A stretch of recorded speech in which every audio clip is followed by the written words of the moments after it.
السلام علیکم۔ کہانی کا 15واں حصہ، کہانی کا نام خدا اور محبت۔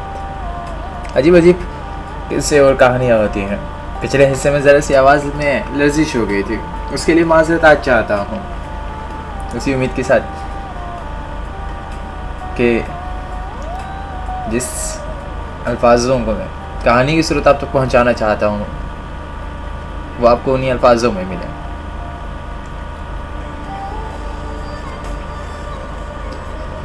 آج کی کہانی شروع کرنے سے پہلے غزل سے سٹارٹ کرتے ہیں۔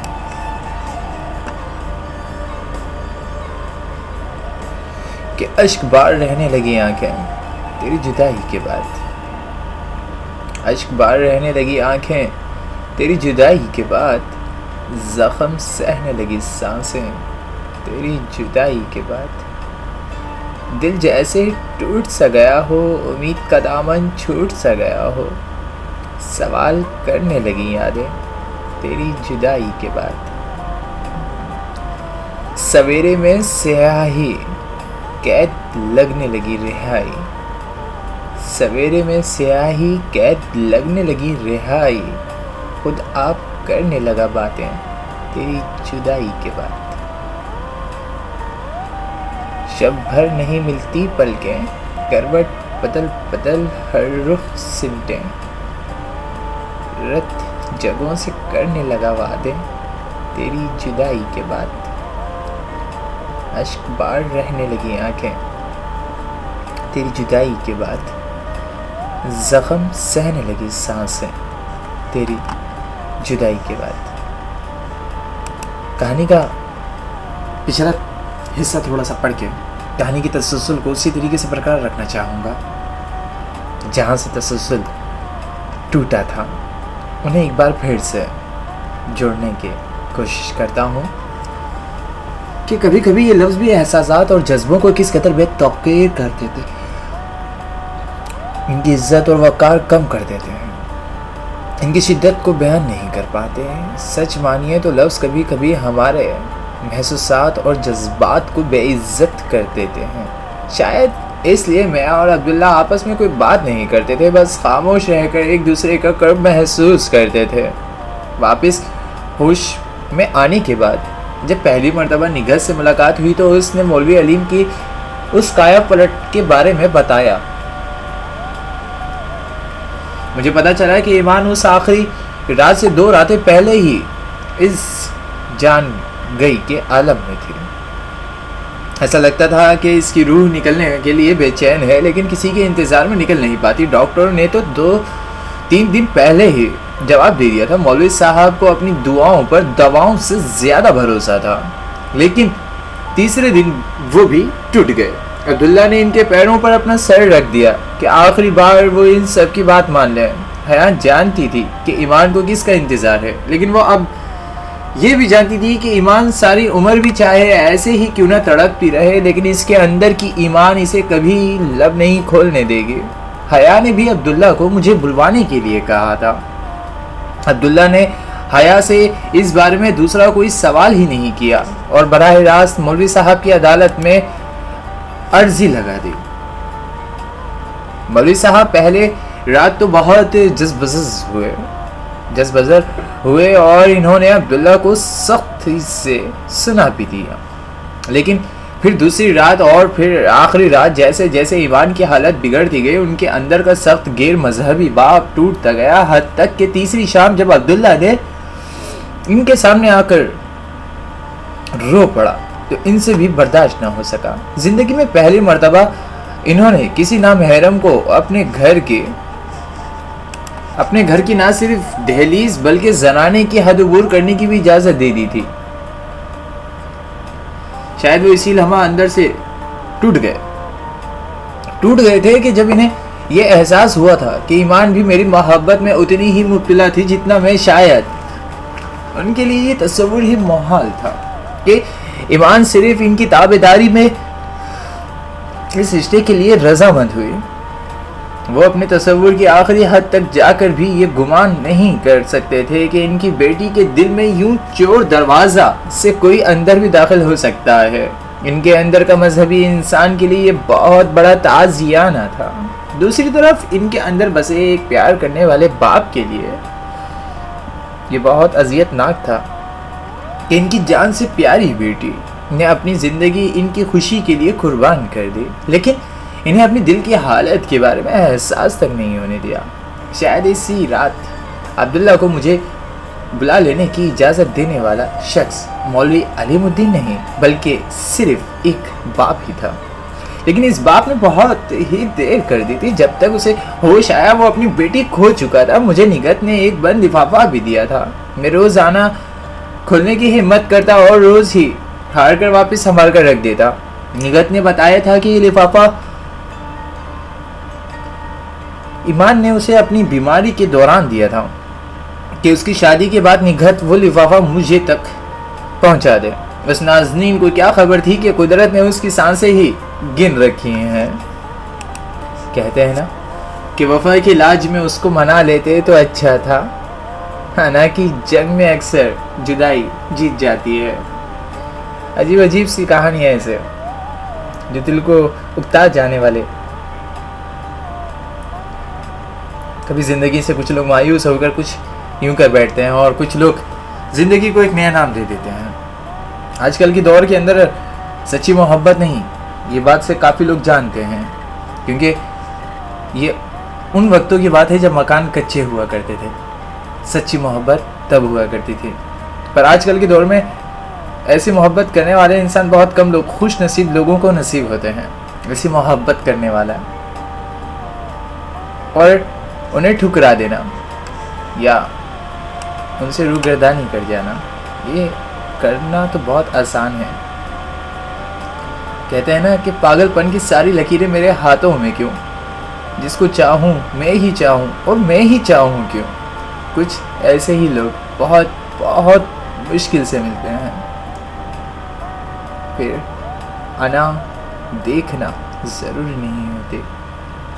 کہتے ہیں نا کہ اس کی محبت نے اتنا مضبوط کیا مجھے، فقط اس کی جدائی کے سوا مجھے کوئی توڑ نہ سکا۔ بس یہی کچھ باتیں ہمیشہ انسان اپنے ذہن میں رکھتا ہے۔ خیر، پتہ نہیں میں ایمان کی اس آخری خط کو کھولنے سے اس قدر کیوں ہچکچاتا تھا۔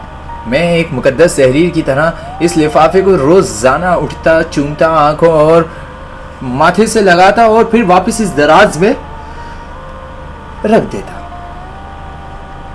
شاید میں اپنے اندر اس احساس کو جاویداں رکھنا چاہتا تھا کہ ایمان اب بھی اپنی ان پڑھی تحریر کی صورت میں میرے ساتھ رہتی ہے۔ میں اس کی انکہی باتوں کو اپنے صبح و شام کے تحیز کی صورت میں زندگی گزارنے کا ایک بہانہ بنانا چاہتا تھا، لیکن پھر ایک دن مجھے اس عذاب سے بھی گزرنا پڑا۔ رحیم کو صدیقی صاحب نے جانے کون سا کاغذ لانے کے لیے دفتر سے دن کے وقت فون کیا۔ وہ گھر پر کھانا بنا رہا تھا، وہ جانے کیا سمجھا اور میرے دراز سے ایمان کا وہ بند خط اٹھا لایا اور لا کر صدیقی صاحب کو دے دیا۔ صدیقی صاحب بھی جانے کس دھن میں تھے کہ لفافہ کھول بیٹھے اور پھر کاغذ پر نظر پڑتے ہی انہیں اپنی غلطی کا احساس ہو گیا۔ میں اس وقت پلیٹ فارم کے ایک سنسان گوشے میں بیٹھا دو مزدوروں کو مال گاڑی سے سامان اتارتے دیکھ رہا تھا۔ نظر بھٹکی تو صدیقی صاحب کو اپنے سامنے کھڑا پایا۔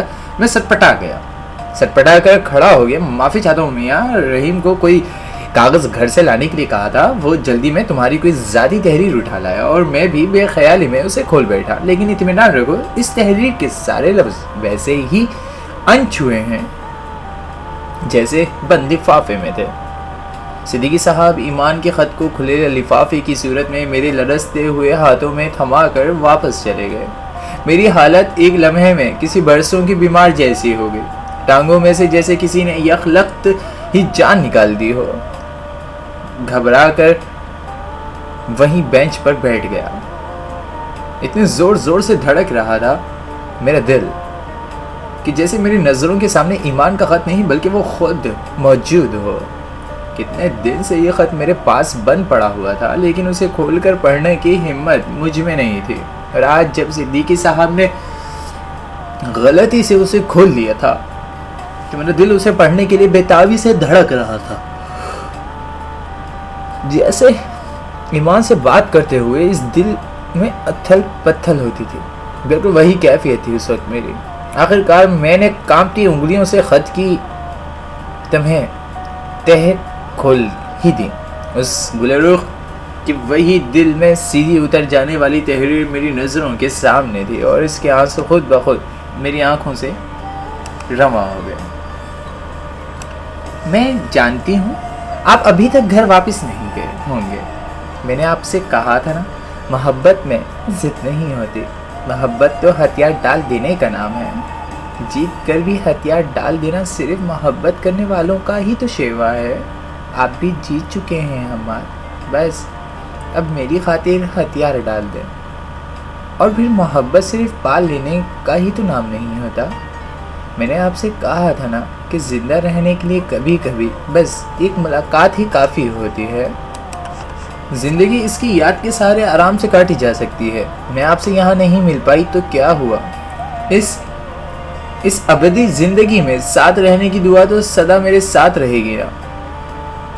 میں جانتی ہوں آپ کو واپسی کے لیے بہت سے برہم توڑنا پڑیں گے، اپنے اندر کے آئینے سے لڑنا بھی پڑے گا، لیکن میں یہ بھی جانتی ہوں کہ آپ یہ سب کچھ کر سکتے ہیں. اپنا بہت خیال رکھیے گا اور ہمیشہ خوش رہیے گا.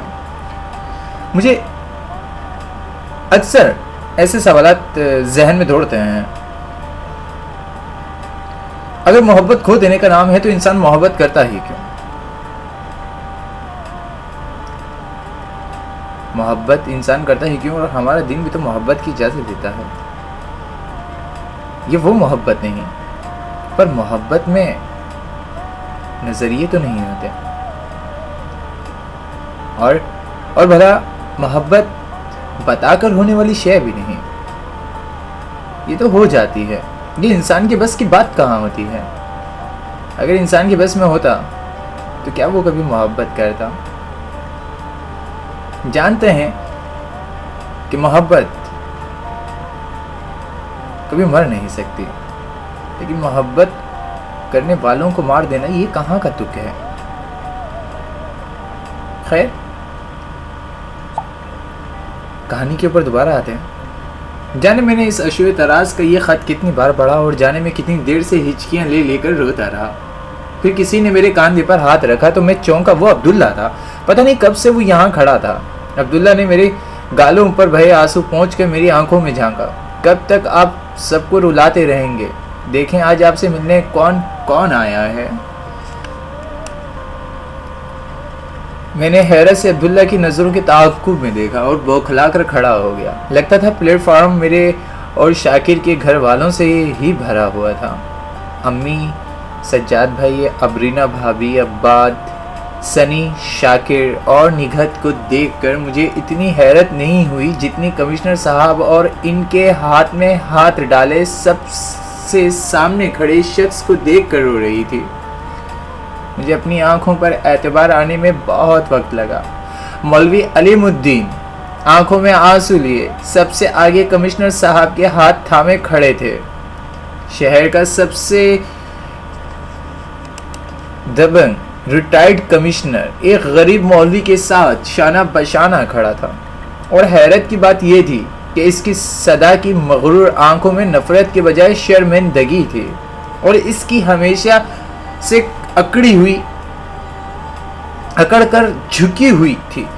وہ سب وہیں کھڑے رہے. بس مولوی صاحب میری طرف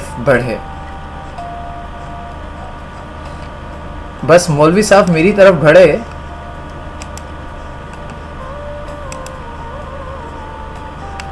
اور نظریں خود بخود جھک گئیں. وہ قریب آ گئے اور میرے شانوں پر انہوں نے اپنے دونوں ہاتھ رکھ دیے. تم جیت گئے ہو حماد میاں. تمہاری محبت جیت گئی ہے. تم نے ثابت کر دیا ہے کہ محبت سچی ہو تو وہ سارے زمانے کو اپنے آگے جھکا سکتی ہے. ہم سب اندر سے ٹوٹ چکے ہیں. سب تم سے بے حد شرمندہ ہیں. کمشنر صاحب خود چل کر میرے گھر آئے ہیں تھے. انہوں نے اور بیگم صاحبہ نے اور سب نے اپنی غلطیوں کی تلافی کر دی ہے. معاف کر دے میں ہی عظمت ہے. معاف کر دینے میں ہی عظمت ہے. میں تم سے درخواست کرتا ہوں کہ سب سے پہلے مجھے اور پھر اس کے بعد اپنے گھر والوں کو بھی معاف کر دو. ہم سب تمہاری محبت کی عظمت کے سامنے بہت چھوٹے ہیں، اور چھوٹوں کو سزا نہیں دی جاتی، درگزر کیا جاتا ہے۔ تم بھی درگزر کر دو۔ دیکھو میں تمہارے سامنے اپنے ہاتھ، مولوی نے ہاتھ جوڑنے کی کوشش کرنا چاہیے لیکن میں نے تڑپ کر ان کے ہاتھ تھام لیے۔ انہوں نے مجھے گلے سے لگا لیا اور ہم دونوں کی آنکھوں میں چھپے سیلاب بہہ نکلے۔ وہ مجھے تھپکتے رہے لیکن خود کو بھی رونے سے نہ روک پائے۔ میرا ہاتھ تھام کر وہ مجھے چند قدم دور کھڑے کمشنر صاحب کے پاس لے آئے۔ میں سر جھکائے کھڑا تھا۔ انہوں نے بچپن کی طرح میرے گال کو زور سے سہلایا۔ اچانک میرے سامنے سے ریٹائرڈ کمشنر امجد رضا غائب ہو گئے اور میرے بچپن والے بابا آ کر کھڑے ہو گئے۔ انہوں نے اپنی بائیں پھیلائی اور میں ان کے سینے میں منہ چھپا کر سسک پڑا۔ وہ بھی مجھے گلے لگاتے روئے رہے تھے۔ برسوں کے بعد ایک باپ نے ایک بیٹے کو گلے لگایا تھا۔ پھر تو کیا تھا، لگتا تھا کہ سارا اسٹیشن ہی وہاں امنڈ آیا ہو۔ امی ابا، سجاد، بھابھی، شاکر، نگہت سبھی مجھے اپنے جمگھٹے میں لیے ہوئے چھو رہے تھے، پیار کر رہے تھے، رو رہے تھے۔ یہ آنسو بھی جذبوں کے اظہار کا کیسا عمدہ ذریعہ ہوتا ہے۔ یہ اسی کے لیے آنکھوں سے ٹپکتے ہیں جو آپ کے اپنے ہوتے ہیں، آپ کو پیارے ہوتے ہیں۔ اور بابا کو تو میں نے زندگی میں پہلی مرتبہ بھیگی آنکھوں سے ساتھ دیکھا تھا۔ غفورہ بھی اور دور خیرو اور دیگر مزدوروں کے ساتھ کھڑا بار بار کاندھے پر پڑے رومال سے اپنی بھیگی آنکھیں پہنچ رہا تھا۔ آج ان سب کے چہروں پر بھی ایک عجیب سی خوشی تھی، لیکن ان کے ساتھ ساتھ وہ اندر سے اداس بھی تھے۔ شاید وہ جان چکے تھے کہ اب میرا ان سے رخصت ہونے کا وقت قریب آ چکا ہے، لیکن میرا وجود چاہے ان سے دور جا رہا ہو پر میری روح تو ہمیشہ انہی رشتوں کے درمیان موجود رہے گی۔ کچھ رشتے ایسے قائم رہنے کے لیے بنتے ہیں۔ غفورہ اور خیرو وغیرہ کمشنر صاحب کے روب کی وجہ سے قریب نہیں آ رہے تھے۔ بابا نے انہیں دور سے میری طرف ہاتھ ہلاتے دیکھ لیا اور میرا ہاتھ پکڑ کر خود ان کے طرف چلے آئے۔ میں نے ان سب کا بابا سے تعارف کروایا، جس طرح میں بچپن میں اپنے دوستوں سے ان کا تعارف کرواتا تھا۔ بابا بھی آج بالکل وہی بچپن والے بابا بن گئے تھے۔ سب سے فردن ہاتھ ملایا اور ان سب کا میرا اتنا خیال رکھنے پر سب کا شکریہ بھی ادا کیا۔ صدیقی صاحب بھی اتنی دیر میں وہاں آ چکے تھے۔ بابا نے بہت دیر تک انہیں گلے سے لگائے رکھا۔ شاید شاکر انہیں صدیقی صاحب اور ان سب کے بارے میں تفصیل سے سب کچھ بتا چکا تھا۔ مجھے ان سب نے اسٹیشن اس طرح سے رخصت کیا جیسے میری بارات وہاں سے نکل رہی ہو۔ ہاں سچ ہی تو ہے، میرے ساتھ ایمان کی یادوں کی بارات ہی تو تھی۔ وہ مجھ سے جدا کب تھی، ہر لمحہ میرے ساتھ ہی تو رہتی تھی، مجھ سے باتیں کرتی تھی، میرا حوصلہ بڑھاتی تھی، تنہائی میں میرے آنسو پہنچتی تھی، میرے ہاتھ تھام کر اپنی آنکھوں سے لگاتی تھی۔ گھر واپس آ کر میرا دل کسی چیز میں نہیں لگ پایا۔ میں نے خود بابا سے کہہ کر لندن میں یونیورسٹی میں داخلے کے لیے فارم منگوا لیے۔ اگلے مہینے ہی یونیورسٹی سے بلاوا آ گیا اور میں نومبر کی ایک سرد شام ایمان کی شہر اس کی گلابی یادوں سمیت رخصت ہو گیا۔ تمہیں دیکھیں، انسان کے مر جانے کے بعد شرمساری پھر کوئی معنی نہیں دیتی۔ وہ تو نہیں مل سکے، پھر بھی چاہے وہ مولوی علیم صاحب ہی کیوں نہ ہوتے، پھر چاہے وہ کمشنر صاحب ہی کیوں نہ ہوتے۔ اب ان کا ماننا نہ ماننا اگر میں اپنے طور سے کہوں تو بے معنی ہے۔ زندگی میں تو آپ نے انہیں اس پانی نہیں دی، اس جذبے کو مکمل نہیں ہونے دیا۔ جب وہ رشتہ جس سے تھا، جب وہ شخص نہیں رہا تو اب شرمندگی کرنے کا کیا فائدہ ان کا؟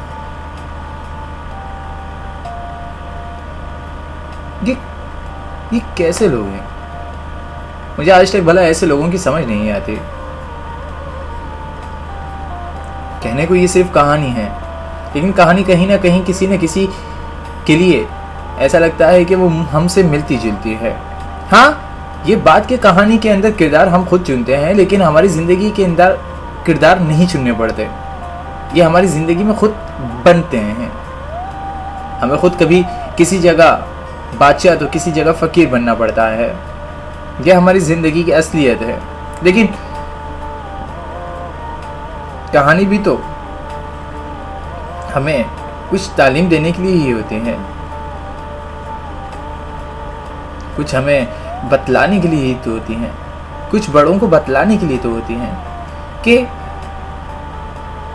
اگر کسی کی محبت میں اتنی سچائی اور پاکیزگی ہو تو پلیز جو بھی اس کہانی کو سنے تو ان سے میری گزارش ہے کہ وہ ایسے بہت سے قصے اور کہانیاں انہیں بتائیے گا, انہیں یقین دلائیے گا کہ محبت کرنے والے بہت کم لوگ ہوتے ہیں, بہت کم لوگ اس سچائی سے اس رشتے کو اپناتے ہیں اور اس کی حفاظت کرتے ہیں, اس کی عزت کرتے ہیں. ان کی محبت ان کے لیے غرور و تکبر ہوتی ہے. انہیں مت توڑا کرو کہ بعد میں پچھتاوے کے سوا کچھ نہیں ہوتا. کہتے ہیں نا کہ تمہیں جب کبھی ملے فرصتیں میرے دل سے بوجھ اتار دو, تمہیں جب کبھی ملے فرصتیں میرے دل سے بوجھ اتار دو. میں بہت دنوں سے اداس ہوں, مجھے کوئی شام ادھار دو. میری وحشتوں کو بڑھا دیا ہے جدائیوں کے عذاب نے. میرے دل پہ ہاتھ رکھو, میری دھڑکنوں کو قرار دو.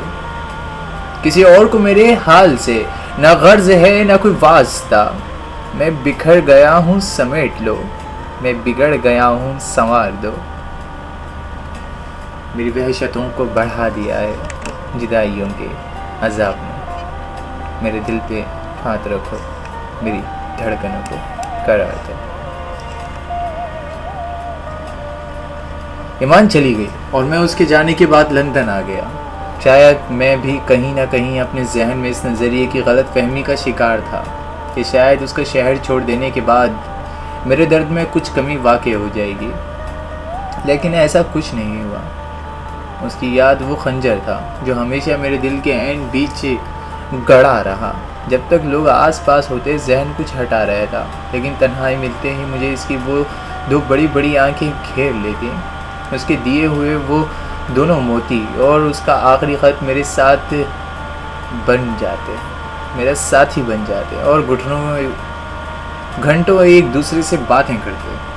حیرت کی بات ہے نا کہ اس کی یاد آنے سے میری تنہائی ہی میری سب سے بڑی محفل بن جاتی اور لوگوں کے بیچ میں اکثر تنہا رہتا.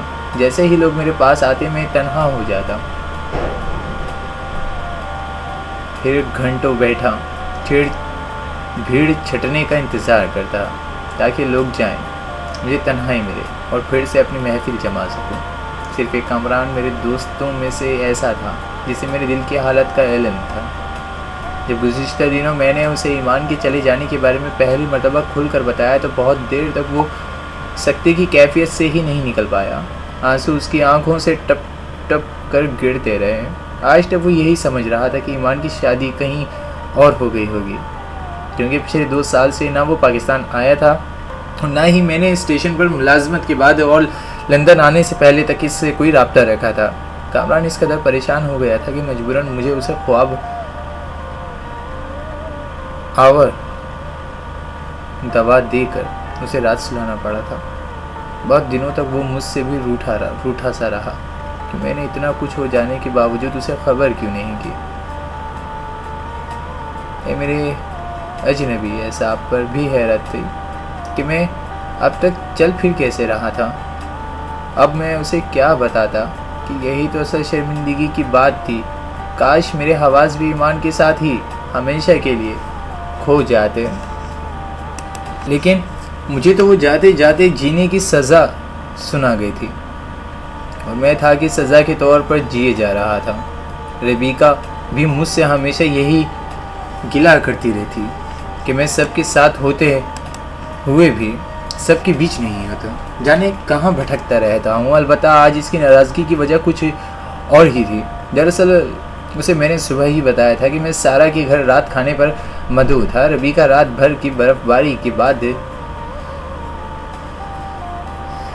قہر کے ساتھ جمی برف سے اسنو مین بنانے کی کوشش میں مصروف تھی اور اس کی کوشش میں اس کی سفید ہاتھ پہلے سے سرخ اور اب سردی سے نیلے پڑتے جا رہے تھے کہ بات سنتے ہی وہ برف کا ڈھیر چھوڑ چھاڑ کر تیزی سے میری جانب لگ گئی کہ کیا سارا کے گھر کھانے پر گئے تھے رات کو اور مجھے ابھی بتا رہے ہو؟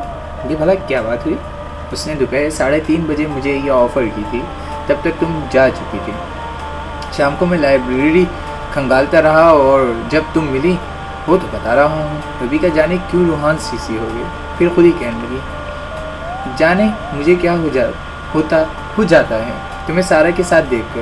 غلطی میری ہی ہے کہ ایک شخص پر ہر کسی کے لیے ایک سا ساون نہیں بن سکتا۔ اس کے وجود کی ٹھنڈی بوندیں سبھی پر یکساں نہیں بھر سکتی، لیکن مجھے کوئی گلہ نہیں ہے۔ میرے لیے تمہارے وجود کا صحرا ہی غنیمت ہے۔ میں اپنے اس مقدر پر بھی بہت خوش ہوں۔ ابھی ربیکا کی بات مکمل بھی نہیں ہونے پائی تھی کہ اچانک ہی سامنے سے سارا آتی دکھائی دی۔ اس نے موسم کی مناسبت سے گہرے سرخ کے بند گلے کا سویٹر اور کالی جینز پہن رکھی تھی۔ برف سے بچاؤ کے لیے بند جوتے پہنے وہ ہماری طرف بڑھی چلی آتی تھی۔ اس کے کاندھوں پر ہی جیکٹ تھی جو رات سردی سے بچاؤ کے لیے میں نے اس کے کاندھوں پر ڈالایا تھا۔ ربیکا میری جیکٹ کو بہت اچھی طرح پہچانتی تھی۔ اس نے غور سے آتی سارا کو دیکھا اور پھر سے اپنے برف کے ہاتھ بنے پتلے کی طرف بڑھ گئی۔ سارا نے قریب آ کر جیکٹ میرے حوالے کی۔ یہ رہی تمہاری امانت۔ رات کو میرا دھیان ہٹانے کے لیے بہت بہت شکریہ۔ سر آئزک نے کہیں بعد میں میری جیبوں کی تلاشی تو نہیں لی۔ اکیلے میں سارا زور زور سے ہنس پڑی۔ اب ایسے بھی نہیں ہے میرے پاپا، رات کو بھی انہوں نے تمہارے جانے کے بعد خود مجھ سے سوری کہا تھا۔ اوہ بہت خوب، واقعی یہ تو بہت خوشی کی بات ہے۔ ربیکا نے برف سے گیلے اپنے ہاتھ جھاڑے اور پلٹ کر بولی بھائی میں تو اندر کیمپس میں جا رہی ہوں ورنہ میرے ہاتھ یہیں کٹ کر گر جائیں گے۔ سارا اسے روکتی ہی رہ گئی، لیکن ربیکا نے پلٹ کر نہیں دیکھا۔ جانے مجھے ایسا کیوں لگا کہ جیسے اگر وہ مڑ کر دیکھتی تو اس کی بھیگی آنکھیں بھی سارا کو نظر آ جاتی۔ سارا نے حیرت سے مجھے دیکھا۔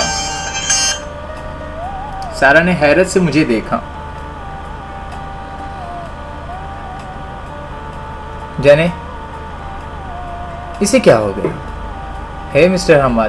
تم نے میری سب سے پیاری سہیلی کو اتنا اداس کیوں کر دیا؟ یہ ایسی تو کبھی بھی نہیں تھی۔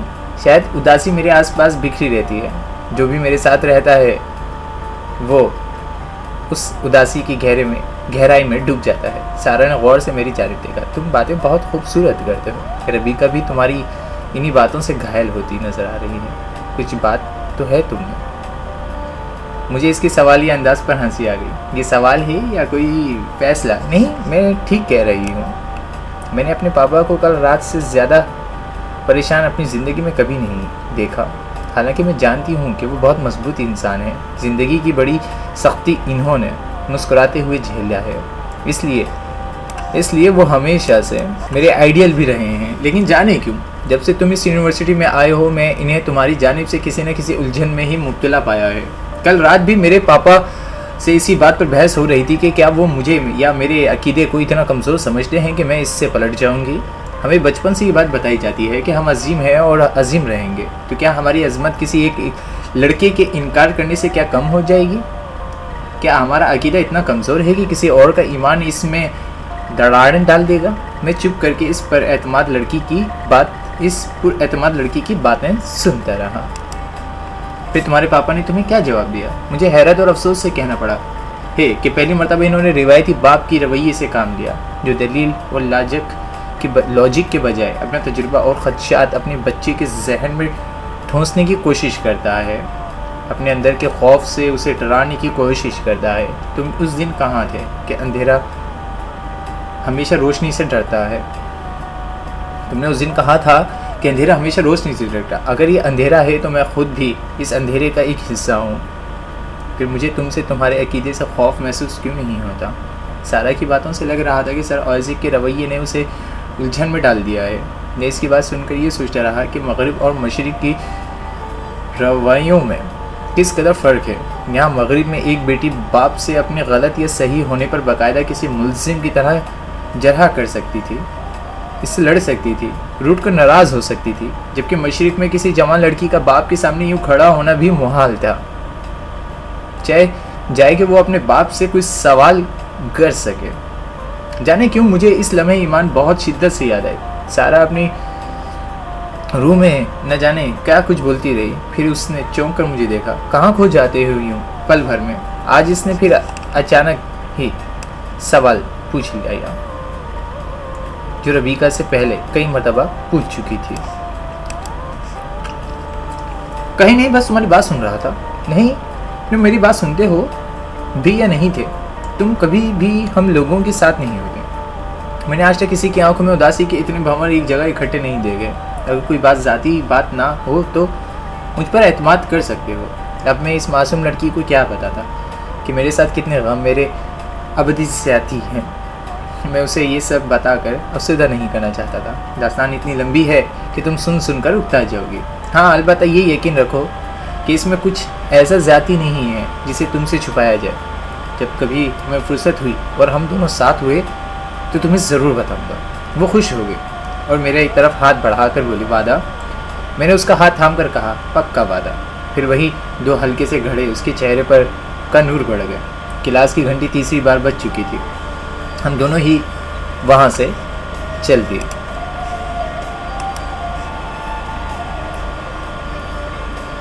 پھر ایک عجیب بات ہوئی.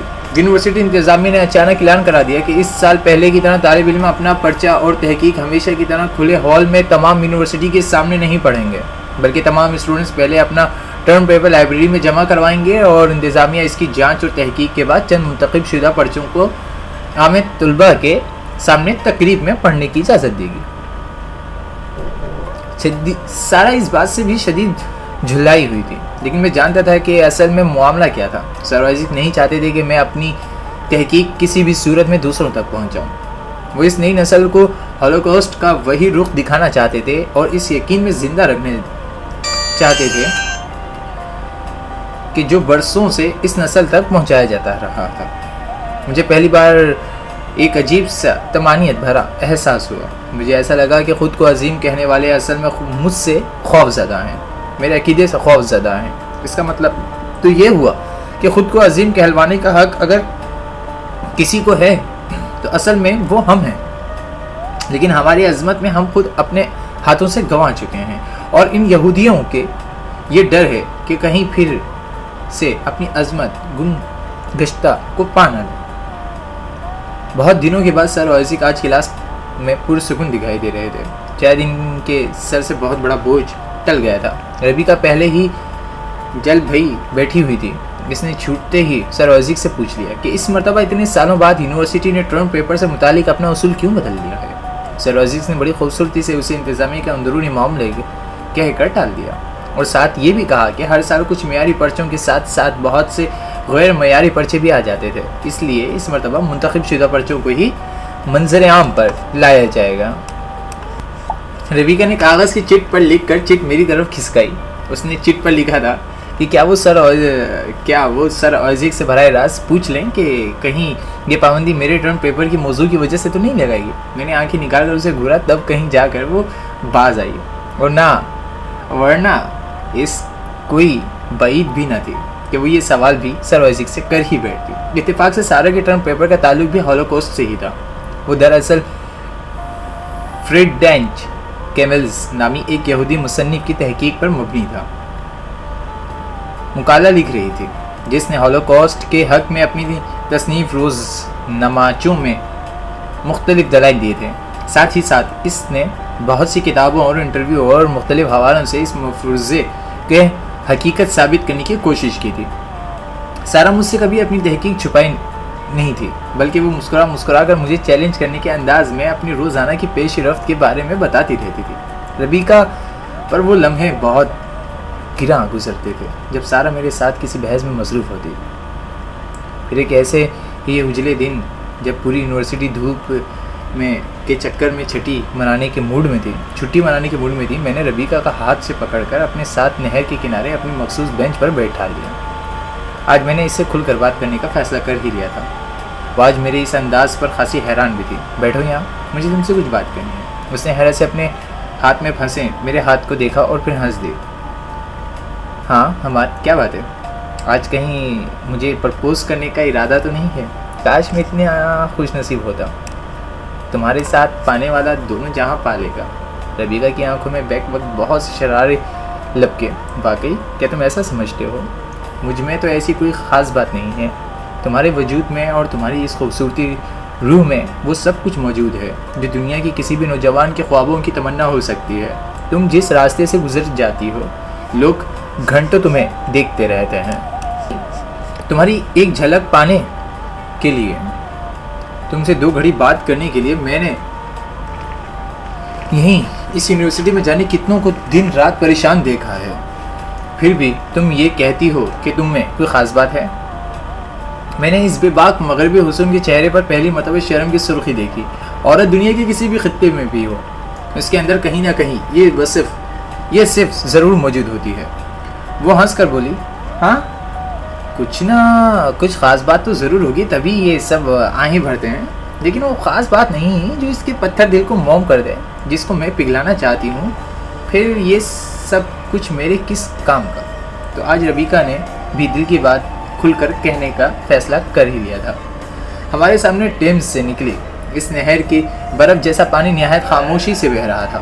پانی میں جمی برف کے چھوٹے چھوٹے ٹکڑے بھی تیرتے ہوئے سامنے سے گزرتے جاتے۔ ایک ایسے بھی برف کے چھوٹے سے سفید سنگ مرمر کے سل نما ٹوٹے پرندوں کا ایک جوڑا بیٹھا ہمارے سامنے سے گزرا، جو برف میں پھنسی گھاس کے ٹکڑے نکالنے میں مشغول تھا۔ دھوپ سیدھی ربیکا کے سنہری رنگ پر پڑ رہی تھی اور اس کا چہرہ مزید کندن ہو گیا تھا۔ بلیک اسکرٹ اور بلیک ٹاپ میں وہ اس وقت بالکل کالے مخمل میں لپٹی سونے کی ایک گڑیا لگ رہی تھی۔ ربیکا اپنی بات کہہ کر چپ چاپ بیٹھ کر نہر میں چھوٹے چھوٹے کنکر پھینکنے لگی۔ اس نے کنکر پھینکنے کے لیے ہاتھ ہوا میں اٹھایا تو میں نے وہیں اس کی کلائی تھام لی۔ کیا ضروری ہے کہ سب جذبے، ساری خوشیاں، ہر خواہش کسی ایک شخص سے ہی متصل کر دی جائے؟ ہو سکتا ہے وہ بد نصیب اس انعام کا حقدار ہی نہ ہو سکتا ہے کہ وہ اپنے حصے کے سارے رنگ، ساری کوس و قزا پہلے ہی کہیں نتھار چکا ہو۔ ربیکا نے چونک کر میری طرف دیکھا، اس کی خوبصورت آنکھوں میں آنسو جھلملانے لگے تھے۔ اگر وہ اپنے حصے کے کوس و قزا پہلے ہی کسی اور کے آنکھوں میں ڈھونڈ چکا ہے تو پھر یوں سمجھو کہ میری زندگی بھی ہر رنگ سے میرے حق رنگ بنا ہی چھن چکا ہے۔ میری محبت بھی ہمیشہ بے نور ہی رہے گی۔ یا خدا، اس لڑکی کو اتنی مشکل باتیں بھی آتی ہوں گی، میں نے کبھی سوچا بھی نہیں تھا۔ شاید یہ محبت ہی ہوتی ہے جو ہمیں ایسی کٹھن بولیاں سکھا دیتی ہے۔ ربیکا کا دل بھی ضد پر اڑ گیا تھا۔ محبت پھر سے اپنی صدیوں پر پرانا کھیل کھیل رہی تھی۔ فرق صرف اتنا تھا کہ عاشق اور محبوب کی جگہ اور نام بدل گئے تھے، باقی ساری چبھن، ساری کاٹ، سارے گھاؤ وہی تھے۔ کاش ہم انسانوں کو اتنا تو اختیار دیا ہوتا، خدا نے، کہ اگر ہم خود کو نہیں تو کم از کم دوسروں کو تو اس آگ سے بھرے گھڑے میں گرنے سے روک سکتے۔ لیکن قدرت کا تو خود یہ تماشا دیکھنے میں بہت مزہ آتا تھا۔ وہ 2 انسانوں میں سے کسی ایک کے دل میں دوسرے کے لیے یہ آگ بھڑکا کر اسے عمر بھر کے لیے سسکتا اور تڑپتا ہوا دیکھنا پسند کرتی ہے۔ قدرت تو اس کھیل کی ازل سے سب سے بڑی کھلاڑی ہے، اور وہ ابتدا تک ہم انسانوں کو یوں ہی تڑپاتی اور سسکاتی رہے گی جسے وہ اس وقت ربیکا کو تڑپا رہی تھی میرے لیے۔ وہ ربیکا جسے اس بات کی خبر بھی نہیں تھی کہ میری روح تو جانے کب کی ایمان کے ساتھ ہی پرواز کر چکی تھی۔ یہ سانس لیتا جسم تو خود داغ چلتی پھرتی لاش تھا۔ محبت کا ہر وہ زہر جو آج اس کی رگوں میں دھیرے دھیرے اتر رہا تھا، بہت پہلے میری جان لے چکا تھا۔ ربیکا سر جھکائے بیٹھی اپنے آنسو پینے کی ناکام کوشش کر رہی تھی۔ میں نے اس کی ہاتھ مضبوطی سے پکڑ کر دوسرے ہاتھ سے اس کی ٹھڈی بلند کری۔ اس کی جھیل جیسی آنکھیں میں جانے کتنے بھنور مچلنے کو تیار تھے۔ نہیں، تم نہیں رو گے۔ بہت رلا لیا اس محبت نے ہم جیسے بے بس انسانوں کو، بہت کھیل لیا اس نے ہمارے جذبات کے ساتھ۔ بہت گھاؤ لگا چکی ہے محبت، بہت کچھ سہ لیا ہم نے اس کے چلائے ہوئے اندھے تیروں کی۔ نہیں ربیکا، تم نہیں روگی، نہیں، اب اور نہیں۔ میں اس کی آنکھوں سے آنسو پوچھتا رہا اور اسے رونے سے منع کرتا جا رہا تھا، لیکن جس رفتار سے میں اس کے آنسو پہنچ رہا تھا اس کے کہیں زیادہ تیزی سے مزید آنسو امڑتے آ رہے تھے۔ ربیکا ہر بار مجھ سے معذرت کرتی اور نہ رونے کا وعدہ کر رہی تھی، لیکن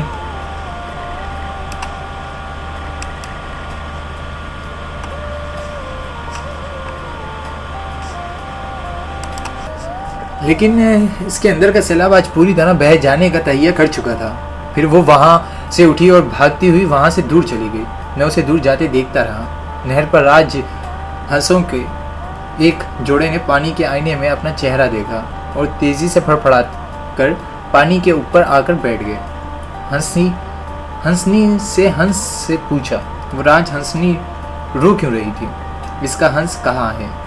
ہنس نے ایک لمبی اڑان بھری اور پھر سے ہنسنی کے سر پر منڈلا کر بیٹھ گیا اور بولا کہ انسانوں کی دنیا بھی بڑی عجیب ہوتی ہے۔ اس ہنسنی کا ہنس تو کہیں دور دور تک نظر نہیں آیا۔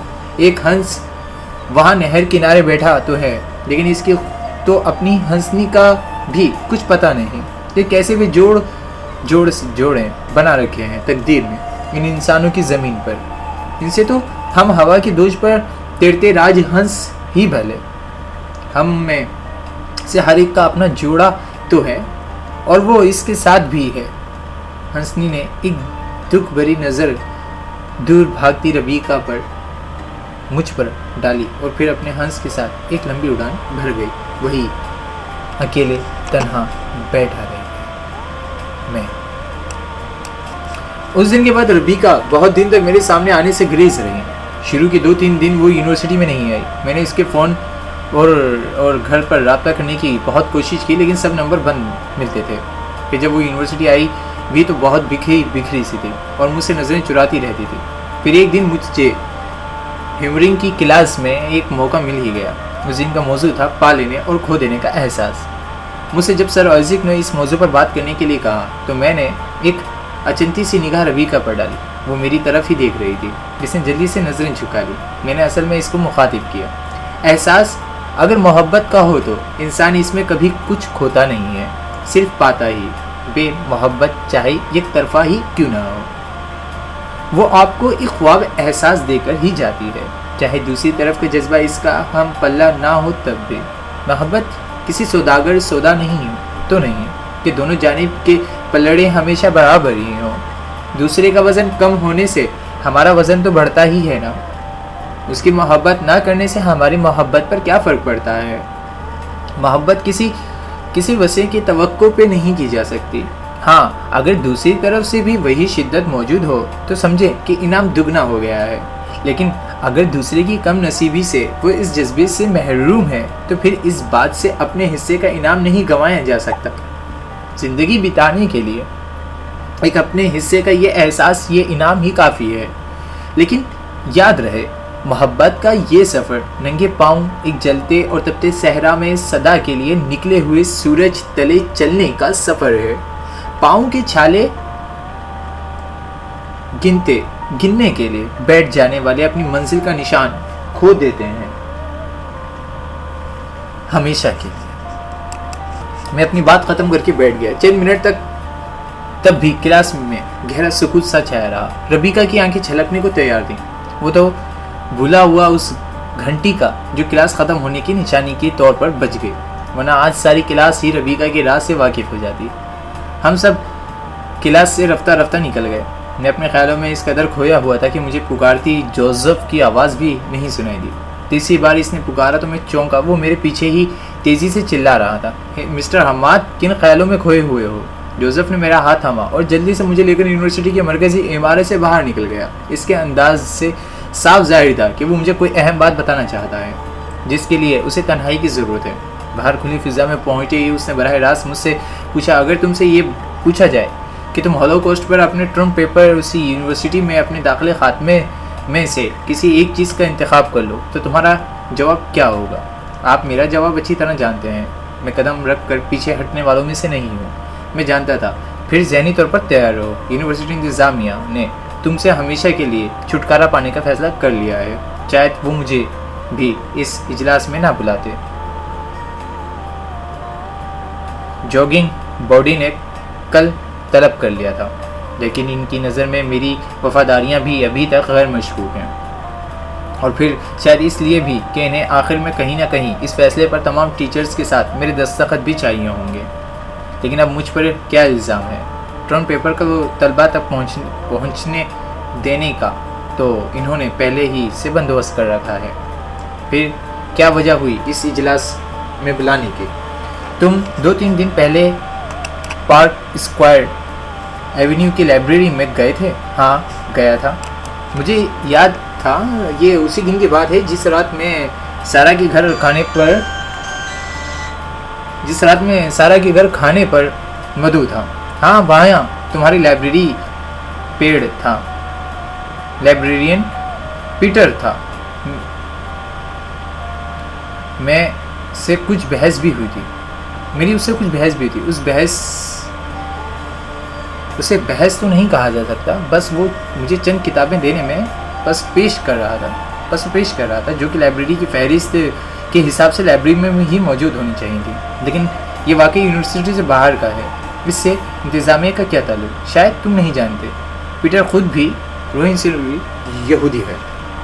اس نے یونیورسٹی انتظامیہ کے اس دن کے حوالے سے جب تم لائبریری گئے تھے ایک درخواست دی ہے کہ تم نے اسے کتابیں نہ دینے پر دھمکیاں دی ہیں اور مذہبی طور پر ہراساں بھی کیا ہے. اس لیے تمہارے خلاف کارروائی کرنے کی درخواست کی ہے.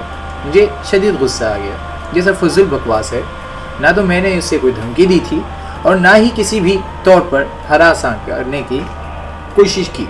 یہ سب جھوٹ ہے. میں جانتا ہوں کہ تم سچ کہہ رہے ہو، لیکن تم جانتے ہو کہ انتظامیہ کسی بہانے کی تلاش میں تھی اور وہ بہانہ تم نے انہیں فراہم کر دیا. جوزف کے چہرے پر بھی پریشانی کی لکیریں بڑھتی جا رہی تھی. مجھے وہ دن اچھی طرح یاد تھا. ابھی چند دن پہلے ہی تو میں اس لائبریری میں گیا تھا. مجھے فرانسیسی مصنف رابرٹ فرسن کی 2 طویل مقالے چاہیے تھے جو انہوں نے جنوری 1979 اور دسمبر 1978 میں لکھے تھے، جس میں انہوں نے واضح ثبوت دے کر ثابت کیا تھا کہ یہودیوں کو لیس چیمبرز میں ڈال کر ہلاک کرنے کا کوئی واقعہ پیش نہیں آیا تھا. لیکن لائبریرین پیٹر نے پہلے تو ان مقالوں کی موجودگی سے انکار کر دیا.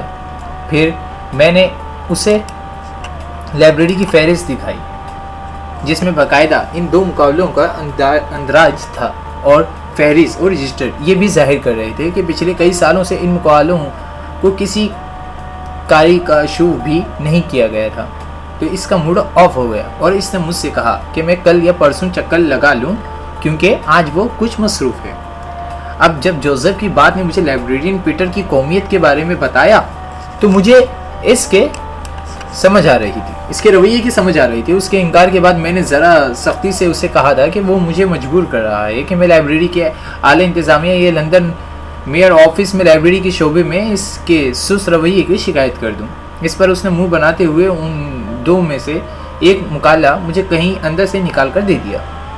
دوسرے کے بارے میں مجھ سے عذر پیش کیا کہ وہ ایک وقت میں دونوں مجھے جاری نہیں کر سکتا، لہٰذا پہلا پڑھنے کے بعد وہ واپسی پر مجھے دوسرا دے گا. اور میں چپ چاپ ایک ہی مقالہ لے کر واپس چلا آیا تھا. بس اتنی سی بات تھی. نہ تو میں نے اسے لائبریری کو کوئی دھمکی دی تھی اور نہ ہی اس سے اونچی آواز میں بات کی تھی. مجھے حیرت اس بات پر تھی کہ اس سے میری یونیورسٹی کا پتہ کیسے چلا اور وہ یہاں تک کیسے پہنچ گیا. تبھی میرے ذہن میں ڈی کارڈ کا خاکہ سا ابھرا. اوہ، تو اس نے کتاب جاری کرتے وقت میرا یونیورسٹی سے جاری شدہ میرا ID شناختی نمبر نوٹ کر لیا تھا. اب ساری بات میری سمجھ میں آ رہی تھی. میرے گرد گھیرا تنگ ہوتا جا رہا تھا. جوزف کے بتانے کے بعد میں شام تک بیٹھا اپنے ٹرم پیپر کو حتمی شکل دیتا رہا. اب میں جلد از جلد اسے ختم کر کے پیش کر دینا چاہتا تھا. پتہ نہیں مجھے ایسا کیوں محسوس ہونے لگا تھا کہ میرے پاس وقت کم ہے. مجھے اس وقت ہوش آیا جب 6 بجے شام یونیورسٹی کے لائبریرین نے بتایا کہ لائبریری بند کرنے کا وقت ہو چکا ہے. میں نے چونک کر سر اٹھایا. باہر واقعی اندھیرا چھا چکا تھا. باہر نکلا تو سرد ہوا کی پہلے پہر نے میرے بھرپور استقبال کیا. آسمان سرخ انگارا ہو رہا تھا. برف باری کے آثار واضح ہو رہے تھے. گیٹ سے باہر نکلا تو دور دور تک کسی سواری کا نام و نشان نہیں تھا. میں نے اگلے بلاک تک میٹرو کی تلاش میں پیدل چلنے کا ہی فیصلہ کیا. دور لندن شہر کی روشنیاں اب پوری طرح جگمگانے لگی تھی. اونچے اونچے نیون سائن زمین پر اترے ستاروں کی طرح جگمگا رہے تھے. اچانک میرے اور کوٹ کی جیب میں رکھا فون بج جا اٹھا. دوسری طرف سارا تھی. اس کی ملائم آواز فون پر اگڑی. ہے مسٹر حماد، کبھی ہم یہودیوں کے خلاف موادہ اکٹھا کرنے سے باز بھی آ جایا کرو. کیا کر رہے ہو؟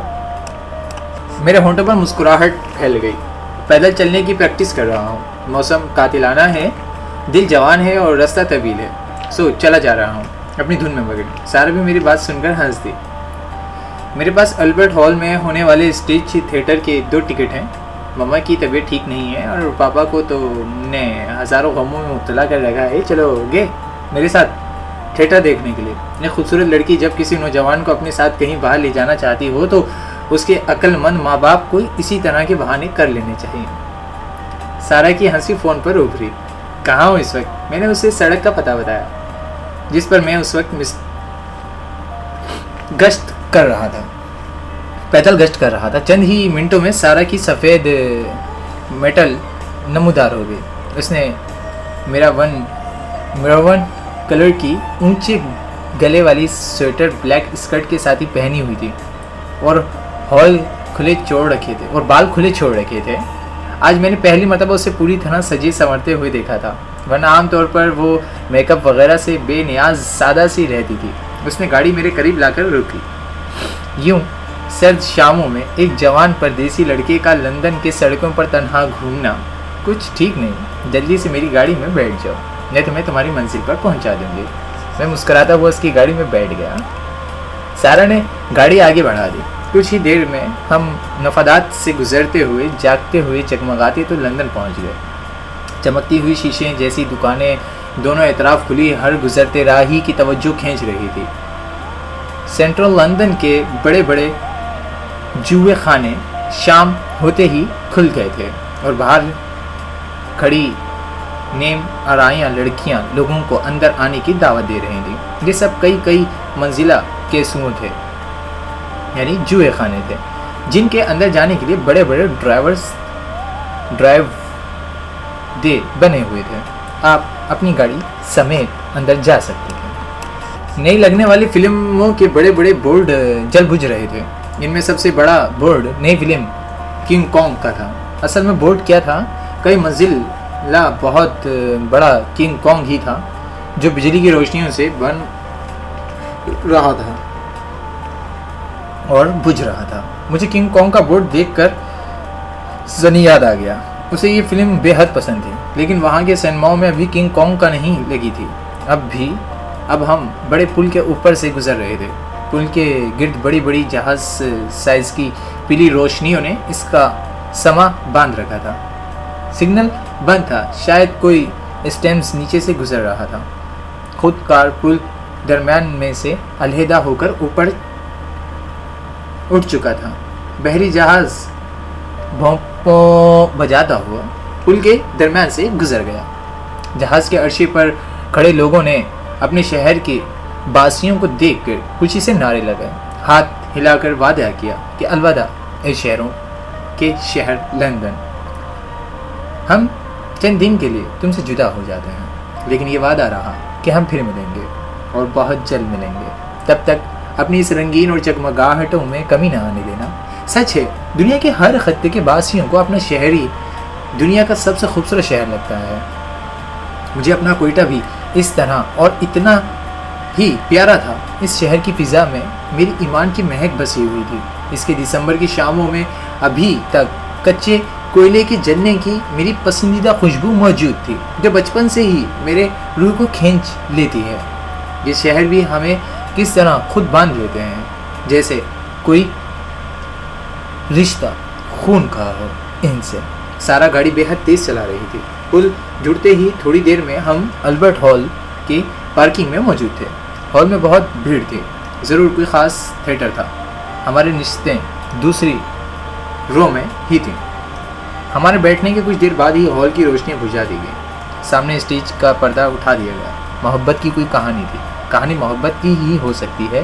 محبت ہی تو ایسے لاکھوں کہانیوں کو جنم دیتی ہے.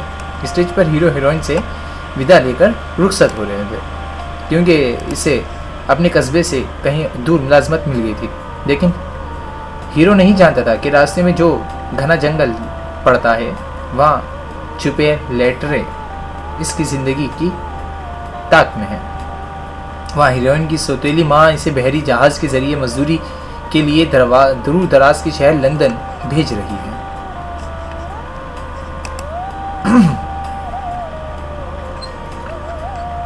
ہیروئن اس بات سے بے خبر ہے کہ اصل میں اس کی لالچی سوتیلی ماں نے بحری قزاقوں کی کے ہاتھ اس کا سودا کر دیا ہے جو اس بحری جہاز پر موجود ہے جس میں اسے سمندر پر اتار جانا ہے۔ اسٹیج کا منظر لڑکے اور لڑکی کی آخری ملاقات کا منظر تھا، جس میں دونوں ہی اس بات سے بے خبر ہیں کہ یہ دونوں کی آخری ملاقات ہے۔ دونوں ایک دوسرے سے 1 سال کے بعد کی ملاقات کے وعدے کر رہے ہیں۔ دونوں ایک کی آنکھوں میں آنسو ہیں اور دونوں ہی ایک دوسرے کے جھوٹے دلاسے دے رہے ہیں۔ منظر میں جان بھرنے کے لیے دونوں اداکار جم کر اداکاری کر رہے تھے۔ ہدایت کاری اور مقالے بھی زبردست تھے۔ پورے ہال پر سناٹا سا چھایا ہوا تھا۔ ہیرو جنگل سے گزر رہا تھا کہ پس منظر میں ولیم ورڈز روت کے مشہور نظم ایک برفیلی شام میں جنگل میں رکنا کے مکالمے گونج رہے تھے۔ یہ گھنا جنگل، یہ برفیلی شام، سب کس قدر دل فریب ہیں، لیکن مجھے تو اپنے وعدوں کا بھرم رکھنا ہے اور سونے سے پہلے میلوں کا سفر طے کرنا ہے۔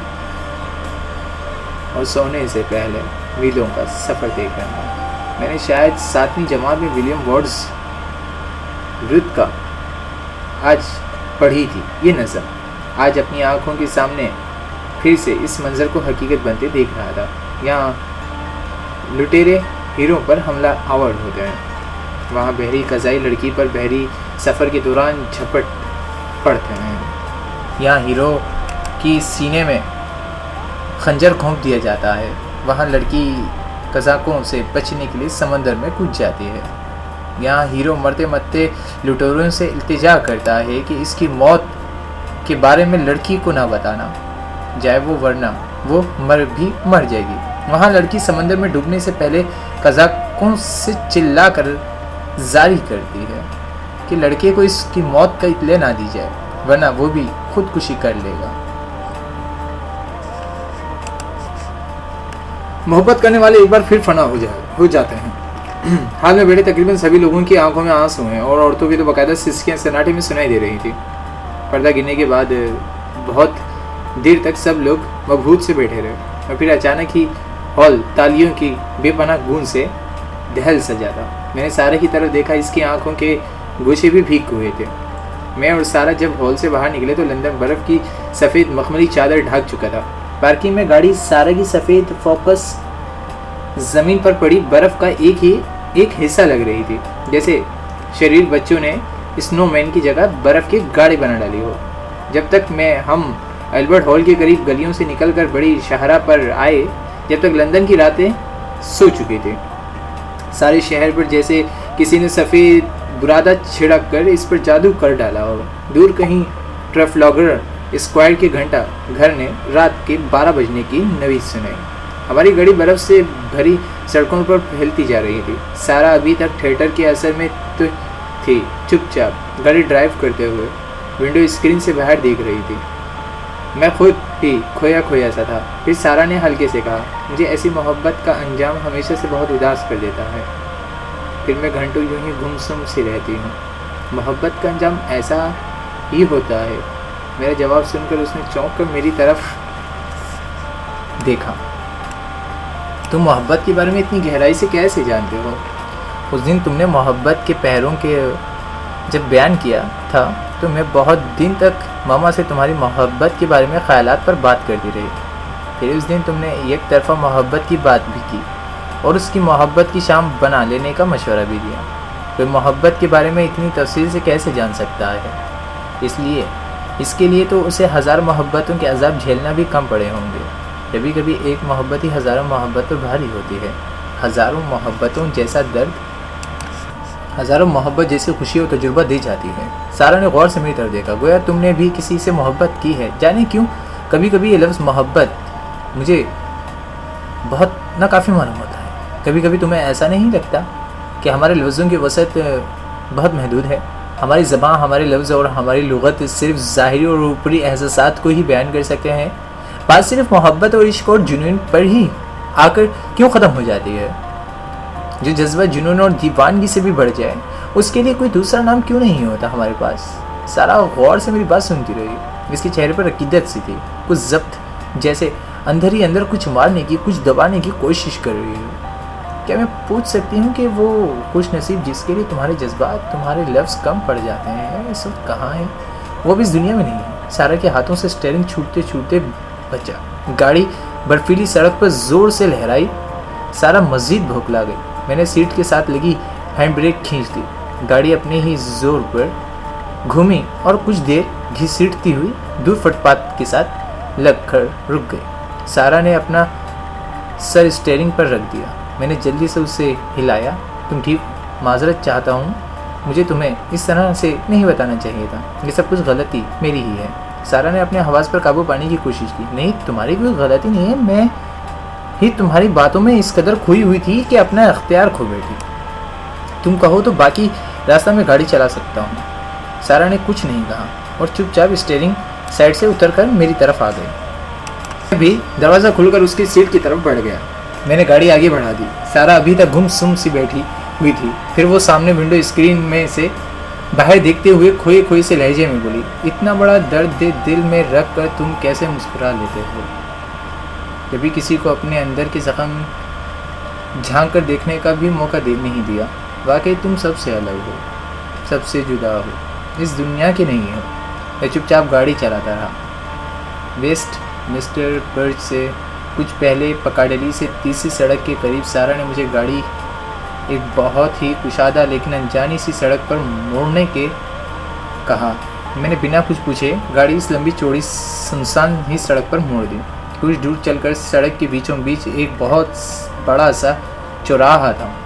اتنا بڑا کہ اس کے گرد گھومنے کے لیے گاڑی کو پورا اسٹیئرنگ گھمانا پڑتا تھا. یہیں سے سڑکوں 4 حصوں میں تقسیم ہو رہی تھی. چوراہے کے اندر ایک بہت بڑا فوارہ لگا ہوا تھا جس میں سے پانی کی دھاریں سردی کی وجہ سے نکلتے نکلتے جم گئی تھی. چوراہے سے مڑتے ہی سڑک کے آخر میں بنا یہودیوں کا ایک بہت ہی قدیم سفید پتھر سے بنا ایک عظیم الشان چرچ سامنے آ گیا. چرچ کی سفید عمارت اس وقت برف سے اٹی ہوئی کسی پری کا محل لگ رہی تھی.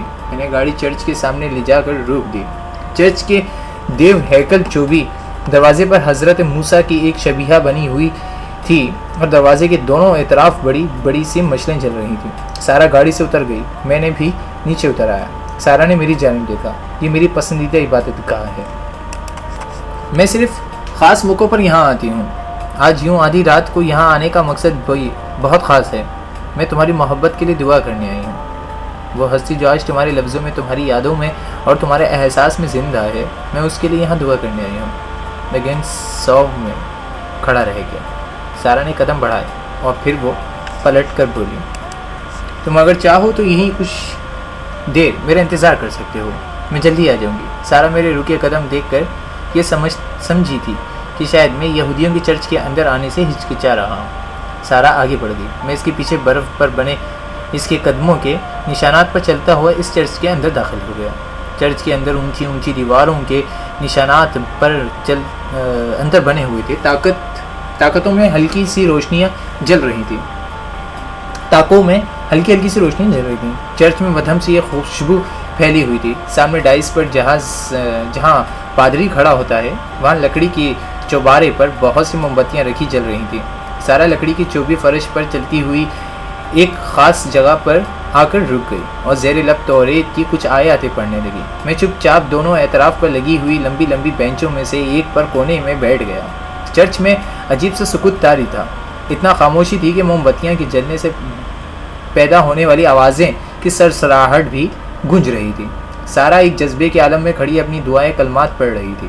ایک انجانی لڑکی ایمان کے لیے ہزاروں میل دور سے اس تنہا رات میں بھیگی پلکیں لیے دعا کر رہی تھی. میں کچھ دیر یوں ہی سارا کو سینے پر ہاتھ رکھے دعا کرتے دیکھتا رہا. پھر یکا یک جانے کیوں مجھے ایمان کی بے حد کمی محسوس ہوئی. اس احساس نے میرے دل کو جیسے ایک خنجر سے چیرنا شروع کر دیا کہ اب میں اس کی زندگی میں کبھی اس سے نہیں مل پاؤں گا. اور جانے کس وقت میری آنکھوں سے ٹپ ٹپ آنسو ٹپکنا شروع ہو گیا مگر مجھے احساس بھی نہیں ہوا. سارا دعا ختم کر کے میری طرف پلٹی اور اس کی نظر میری برستی آنکھوں پر پڑ گئی. ہے حماد, یہ کیا؟ وہ تقریباً دوڑتی ہوئی میری طرف بڑھی اور میرے چہرے کو ہاتھوں میں لے کر اس نے اپنی نازک سی انگلیوں سے میرے آنسو پہنچ دیے. اور شاید یہی لمحہ ان آنسوؤں کے سیلاب کو بند کو توڑنے کا آخری بہانہ بن گیا تھا. پھر میرا خود پر اختیار نہیں رہا اور جانے کتنی دیر تک یہ نمکین پانی اس کی نازک ہتھیلیوں کو بھگوتا رہا. مجھے تسلیاں دیتے دیتے وہ خود بھی نڈھال سی ہو گئی. پھر جیسے اس نے فیصلہ کر لیا کہ وہ آج ان تمام آنسوؤں کو بہہ جانے دے. اس نے میرا سر اپنے شانے سے لگا لیا اور میری پلکوں سے گرتی شبنم اپنی آنکھوں میں سموتی رہی۔ اس نے مجھ سے پوچھا کہ اگر میں مناسب سمجھوں تو اپنے دل کا غبار اس کے سامنے بیان کر دوں۔ اس نے یہ بھی کہا کہ وہ میرے درد کو اپنا ہی درد سمجھتی ہے اور درد کو درمان بنانا چاہتی ہے۔ میں نے شروع سے لے کر آخر تک تمام فسانہ سارا کو سنا دیا۔ وہ چپ کر کے خاموشی سے میری بات سنتی رہی، مجھے تھپکتی رہی۔ کئی مقام پر مجھے ایسا لگا کہ وہ خود پھوٹ پھوٹ کر رو دے گی، لیکن اس بہادر لڑکی نے اپنے حواس قابو میں رکھے۔ شاید اسے بات کا پوری طرح احساس تھا کہ اگر اس مرحلے میں اس نے ذرا سی بھی کمزوری کا مظاہرہ کیا تو مجھے ٹوٹنے سے بچانا ناممکن ہو جائے گا۔ میری بات ختم ہونے کے بعد وہ بہت دیر تک خود پر قابو پانے کی کوشش کرتی رہی۔ میں جانتا تھا کہ اس کومل اور پھول کی پنکھڑی سی نازک لڑکی کے دل میں اس وقت کیا گزر رہی ہوگی، لیکن اس نے مجھ پر اپنے اندر کے طوفان ظاہر نہیں ہونے دی۔ کبھی کبھی لفظوں سے زیادہ انسانوں کے بیچ کی خاموشی مضبوط اور زاود اثر مرہم ثابت ہوتی ہے۔ اس وقت وہی خاموشی ہم دونوں کے درمیان باتوں کا کام دے رہی تھی۔ وہ چپ چاپ میرا ہاتھ تھامے بیٹھی رہی اور اپنے لفظوں، اپنے مرہم، اپنے نرم لمس کے ذریعے میرے ہاتھوں اور میرے روح میں منتقل کرتی رہی۔ چرچ کے بڑے بڑے روشن دانوں اور کھڑکیوں سے صبح کی سفیدی جھلکنے لگی تھی، اور جب ہم چرچ سے باہر نکلے شہر کی سفیدے اور برف کی چادر کی سفیدی نے ہمارے آنکھیں چند تندیاں سے دی۔ برف پر ابھی تک میرے اور سارا کے اندر جاتے قدموں کے نشان واضح تھے۔ رات کے اندھیرے میں نہ جانے کیسا جادو ہوتا ہے۔ شاید اسی شہر کے زور میں میں نے رات کو سارا کے سامنے دل کھول کر رکھ دیا، سب کچھ بتا دیا تھا۔ لیکن اب صبح ہوتے ہی میں اپنی رات کی حالت پر اس کے سامنے شرمندہ سا تھا۔ کچھ جھجک سے محسوس ہو رہی تھی، لیکن سارا نے جیسے اس دن میرا ہر بحرم قائم رکھنے کی قسم کھا رکھی تھی۔ اس نے میری طرف دانستہ دیکھنے سے گریز کیا، چپ چاپ گاڑی ڈرائیو کرتی رہی۔ پہلے اس نے مجھے میرے اپارٹمنٹ پر ڈراپ کیا۔ لندن ابھی تک بے خبر سو رہا تھا۔ میں گاڑی سے اترا تو میرے قریب سے گزرتے دودھ کی بوتلیں پہنچانے والے کی سائیکل گھنٹی بجتی گزری۔ اس نے اپنی پی کیپ اٹھا کر چلتے چلتے مجھے انگریزی سلام کیا اور مسکرا کر سارا کی طرف دیکھا۔ سارا اس کی نظروں کا مطلب سمجھ کر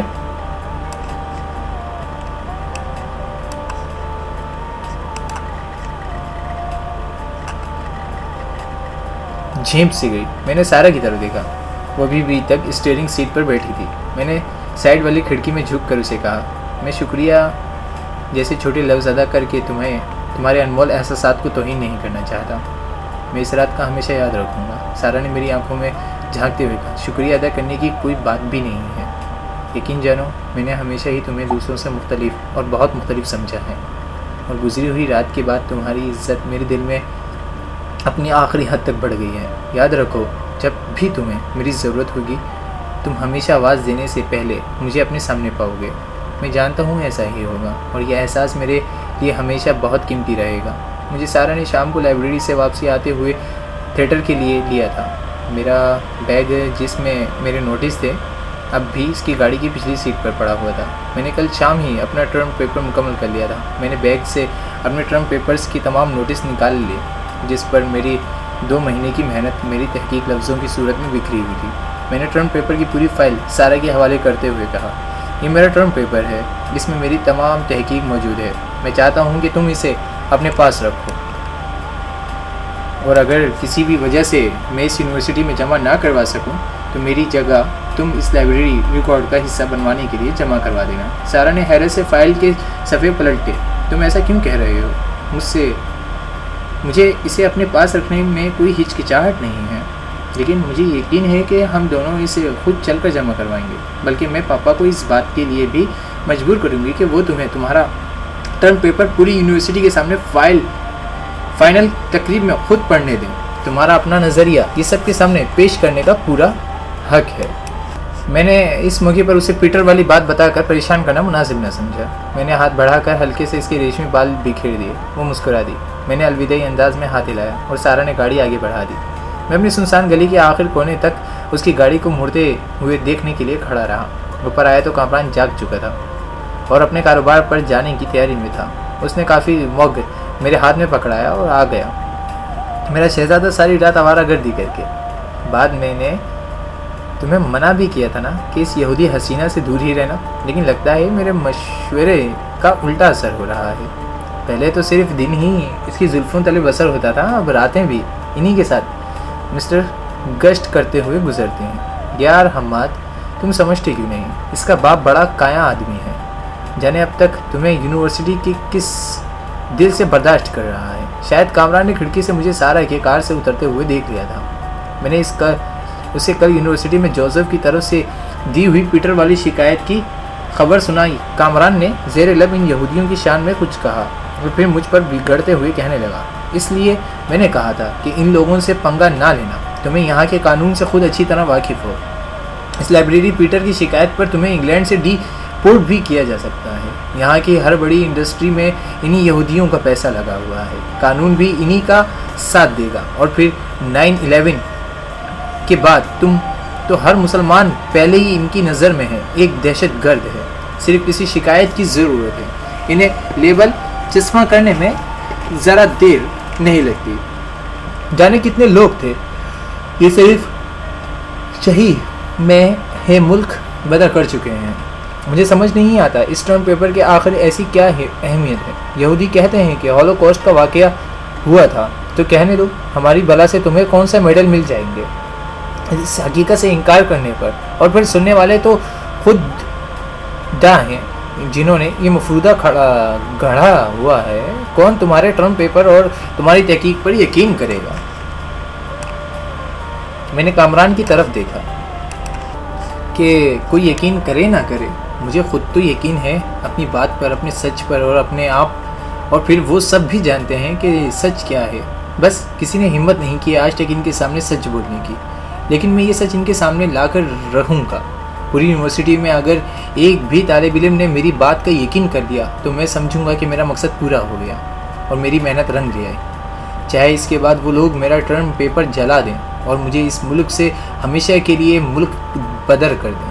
کامران جھنجھلا سکا، لیکن اس جد و جہد کا فائدہ یہ سب تم کس کے لیے کر رہے ہو؟ اس تحقیق کا اور تمہارے اس سچ کا کوئی مقصد بھی تو ہونا چاہیے۔ مجھے کامران کی بات پر بہت غصہ آیا۔ تو کیا جو کچھ میں نے ابھی تمہیں بتایا تمہیں اس میں کوئی مقصدیت نظر نہیں آتی؟ اور اگر اس سچ کا تمہیں کوئی فائدہ نظر نہیں آتا کہ یہ نئی نسل ان یہودیوں کے اس جھوٹ کو جان لے، تو پھر میرا ایک اور مقصد بھی سن لو جو اس مقصد سے کہیں بڑا ہے۔ ہولوکاسٹ کا یہ تمام پروپیگنڈا یہودیوں نے صرف اور صرف فلسطین کی سرزمین پر اپنی ایک آزاد ریاست بنانے کا خواب پورا کرنے کے لیے کیا تھا۔ پہلی جنگ عظیم کے بعد اس ڈرامے کو اسٹیج کرنے کی پوری تیاری کر لی گئی تھی۔ اس وقت چندہ جمع کرنے کی عظیم الشان مہم شروع کر دی گئی تھی۔ امریکہ، برطانیہ اور روس نے جرمن قوم کو برباد کرنے کے لیے ایک یہودی غداری پر آمادہ کر لیا تھا، کیونکہ وہ جانتے تھے کہ زخم خود جرمن قوم پلٹ کر ان پر وار ضرور کرے گا، اور جرمنوں کو ہٹلر کی قیادت میں یکجا ہوتے ہوئے دیکھ چکے تھے، اور ہٹلر کے عزائم بھی اس کی جنگی تیاریوں سے بالکل واضح تھے۔ اس لیے انہوں نے یہودیوں کو قبلہ اول پر قبضے کا خواب دکھایا اور اس خواب کو پورا کرنے کے لیے ان کی پوری مدد کرنے کا یقین بھی دلایا۔ ہولوکاسٹ کا الزام تو ہٹلر اور جرمنوں اور دوسری جنگ عظیم کے بعد لگایا گیا تھا، لیکن اس کی قیمت فلسطین کے مسلمانوں نے یہودیوں اور بستیوں اور پھر اسرائیلی کی صورت میں چکائی۔ اگر ہٹلر ہولوکاسٹ کا ذمہ دار تھا تو یہودی اس بہانے کے فلسطین کے مسلمانوں پر کیوں ٹوٹ پڑے؟ اور سچ یہی ہے کہ ہولوکاسٹ میں 50 لاکھ سے 60 لاکھ تک یہودیوں کے مارے جانے کی کہانی صرف اور صرف مفروضہ ہی ہے۔ اتنے بڑے اور اتنے وسیع پیمانے پر گیس ممبرز کا بنایا جانا ہی ناممکن ہی تھا۔ جن گیس چیمبرز پر یہودی قاتل گیس چیمبرز ہونے کا الزام لگاتے ہیں وہ صرف جرمن فوجیوں کی لاشوں کو جنگ کے دوران ٹھکانے لگانے کے لیے بنائے گئے تھے، اور سچ تو یہ ہے کہ ان چیمبرز کو بھی ٹھیک طرح سے چلانے کے لیے جرمنوں کے پاس پورا ایندھن موجود نہیں ہوتا تھا۔ جرمن پہلے ہی اپنا سب کچھ جنگ میں جھونک چکے تھے۔ ان گیس چیمبروں میں جو جھونٹنے کے لیے ان کے پاس کوئلہ تک کافی مقدار میں نہیں بچا تھا۔ یہ صرف اور صرف ایک یہودیانی تحریک ہے جس کا مقصد اپنے مفاد کے لیے ہلاکتوں کی تعداد میں زبردست مبالغہ چاہتی ہے تاکہ خود کو مظلوم ثابت کرنے زیادہ سے زیادہ فوائد حاصل کر سکیں۔ یاد رکھو جس قدر یہ لوگ اس مبالغہ آرائی میں کامیاب ہوں گے، فلسطین کے مسلمان اس کی زیادہ سے زیادہ قیمت ادا کریں گے۔ یہ تحریک صرف معاشی فائدہ اور مسلمانوں کی زمینیں حاصل کے لیے چلائی گئی تھی، اور یہودی اس تحریک میں پوری طرح کامیاب رہے ہیں۔ لوگ ان کے جھوٹ کو سچ سمجھتے ہیں اور ہمارا سچ بھی انہیں جھوٹ لگتا ہے۔ آخر کسی کو تو پہل کرنی ہی تھی۔ یاد رکھو ہمارا زوال اسی دن شروع ہو گیا تھا جس دن ہم نے خود کو صرف مسلمان سمجھنے کے بجائے فلسطینی، مصری، عرب اور پاکستانی سمجھنا شروع کر دیا تھا۔ آخر اس دن اس دنیا کے کسی بھی کونے میں ہونے والا یہودی کا فائدہ دنیا کے دوسرے کونے میں بیٹھے کسی بھی یہودی کا فائدہ ہو سکتا ہے، تو پھر دنیا کے کسی بھی مسلمان کا نقصان میرے نقصان کیوں نہیں ہو سکتا؟ تمہارا نقصان کیوں نہیں ہو سکتا؟ کامران چپ چاپ ایک ہی جگہ کھڑا میری ساری تقریر سنتا رہا۔ میں بھی تھک کر وہیں صوفے پر ڈھہ سا گیا۔ کچھ دیر بعد مجھے اپنے کاندھے پر کامران کے ہاتھ کا دباؤ محسوس ہوا۔ میں نے نظر اٹھا کر اسے دیکھا۔ اس نے میرا بازو کھینچ کر مجھے کھڑا کر دیا اور گلے سے لگا لیا۔ ہر دفعہ ہر بازی تم اکیلے ہی کیوں مار جاتے ہو؟ بچپن سے ہر مرتبہ تم سے ہارتا آیا ہوں، لیکن جتنا مزہ آج اس ہار میں آیا ہے پہلے کبھی نہیں آیا۔ اگر مقصد اتنا بڑا ہے تو ہر مسلمان کے دل میں اس نقصان کے احساس کو جگانا ہے، پھر اس کے لیے کوئی بھی قربانی بہت ہی چھوٹی ہوگی۔ میری ناسمجھ سوچ اتنی آگے کہاں سوچ سکتی تھی؟ میں کبھی بھی اپنے ایمان کی کسوٹی پر پوری طرح نہیں اتر سکا، نہ ہی کبھی میں نے کامل مومن ہونے کا کبھی سپنا ہی دیکھا ہے۔ لیکن پتہ نہیں کیوں ان یہودیوں کے بیچ رہ کر مجھے احساس ہوا کہ ضرور ہم میں کوئی خاص بات ہے۔ یہ آخر ہم سے اس قدر خوف زدہ، اس قدر ناراض کیوں رہتے ہیں؟ اس سے اپنی خاص بات کی کھوج نے مجھے یہاں تک پہنچایا ہے۔ دعا کرنا کہ میرے قدم آگے کہیں لڑکھڑائیں نہ جائیں۔ میں بارش کا پہلا قطرہ صحیح لیکن برسوں گا ضرور۔ شاید میری بات ہی صحیح، کچھ قطرے اور برس جائیں، شاید چند بوندیں ہی صحیح، پر ہمارے دلوں پر صدیوں کا لگا زنگ کچھ حد تک دھل ہی جائے گا۔ کامران نے مجھے تھپکتے ہوئے کہا اور اس کی آواز رن سی گئی تھی، ضرور ملے گا۔ یہ زنگ کیسے نہیں دھلے گا؟ ہمارے دلوں پر لگا یہ زنگ جب برہانے والی بوندیں اسے آب زمزم کی ہوں گی۔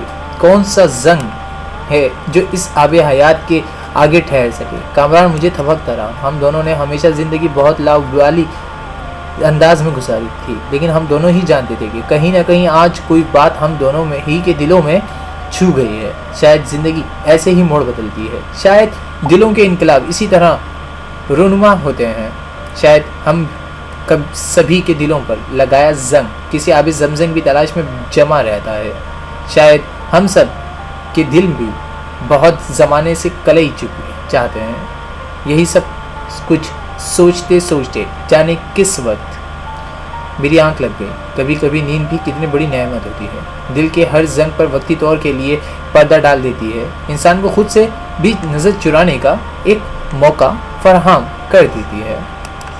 ادارے میں کچھ طالب علم مذہبی سیاست کو ہوا دینے کا باعث بن رہے ہیں، جس کی وجہ سے شہر میں بھی بے چینی پھیل رہی ہے۔ تو تم ایسی صورت میں کیا کرتی؟ میں پوری چھان بین کرتا اور میرٹ اور حق پر فیصلہ کرتا۔ آپ سے بھی مجھے انصاف ہی کی توقع ہے، کیونکہ آپ کو بحیثیت سربراہ پوری تحقیق کا فرض بھی سونپا گیا ہے۔ میں جانتا ہوں کہ آپ ایک فرض شناس استاد ہیں، آپ کا فرض انصاف ہے۔ سر عزیز نے غور سے میری طرف دیکھا، جیسے میرے چہرے پر طنز یا تلخی کا کوئی جھلک ڈھونڈ رہا ہوں۔ پھر سر جھٹک کر بولا، کیا تم مسٹر پیٹر سے پہلے بھی مل چکے ہو؟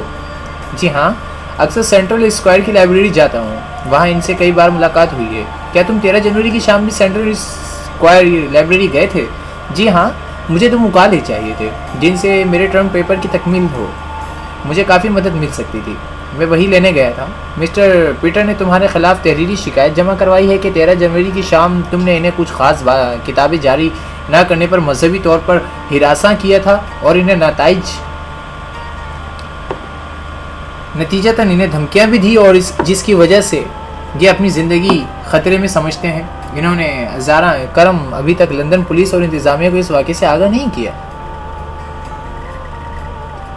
کیونکہ یہ یونیورسٹی کی بدنامی نہیں چاہتے تھے، اس لیے یہ پہلے میرے پاس آئے ہیں تاکہ انہیں انصاف فراہم کیا جائے۔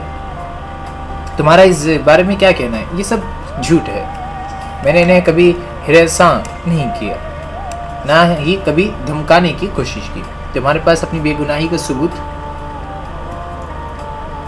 گناہی کا کسی ثبوت کی ضرورت نہیں ہوتی۔ ثبوت الزام لگانے والے کو دینا پڑتا ہے۔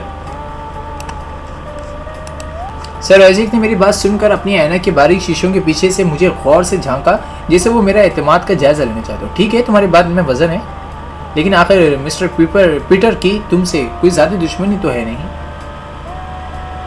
آخر وہ بلا وجہ ایسا الزام کیوں لگائیں گے تم پر؟ یہی تو میں بھی جاننا چاہتا ہوں۔ اس لیے میں چاہتا ہوں کہ یہ اپنے الزامات کو ثابت کرنے کے لیے ثبوت بھی پیش کریں۔ ٹھیک ہے، تم اپنا تحریری جواب بھی جمع کرا دو، اور یاد رکھو کہ یہ معاملہ پولیس تک جانا نہیں چاہیے۔ یونیورسٹی انتظامیہ اس سے پہلے ہی معاملہ صاف کرنا چاہتی ہے۔ یونیورسٹی کے قانون کے مطابق کسی بھی طالب علم کے کسی پولیس کیس میں ملوث ہونے کی صورت میں ہمیشہ کے لیے یونیورسٹی سے خارج کر دیا جاتا ہے۔ جی ہاں، میں جانتا ہوں، لیکن اسی قانون کے ایک یہ بھی ہے کہ پہلے طالب علم پر کیس ثابت ہونا بھی ضروری ہے۔ میں اپنا جواب جمع کروا دوں گا، شکریہ۔ میں کمرے سے باہر نکلا اور سب سے پہلی نظر میری سارا پر پڑی۔ وہ تیزی سے ڈین کے کمرے کی طرف ہی آ رہی تھی، شاید وہ ابھی یونیورسٹی آئی تھی۔ مجھے دیکھتے ہی وہ تیزی سے میری طرف بڑھی۔ ہماری یہ سب میں کیا سن رہی ہوں؟ یہ کون سا نیا ڈرامہ رچایا ہے یونیورسٹی والوں نے؟ میں نے مختصر پیٹر کی شکایت اور لائبریری کے واقعے کے بارے میں بتا دیا۔ وہ حیرت سے میری طرف بات سنتی رہی، پھر چونک کر اس نے مجھ سے جلدی سے پوچھا، تم نے لائبریرین کا کیا نام بتایا؟ پیٹر۔ ہاں، پیٹر گورین تھامس۔ یہ تو پاپا کا بہت پرانا واقف ہے۔ کئی سالوں سے تہواروں پر اس کا ہمارے گھر آنا جانا ہے۔ میرا ذہن میں ایک ساتھ ہی کئی دھماکے ہوئے۔ اس کا مطلب ہے کہ سر آئزیک ابھی تک جم والے معاملے میں میرے ہاتھوں ہونے والے ہزیمت کو بھولے نہیں۔ یہ سارا منصوبہ انہی کا بنایا ہوا تھا۔ انہوں نے ایک تیر سے دو شکار کیے تھے۔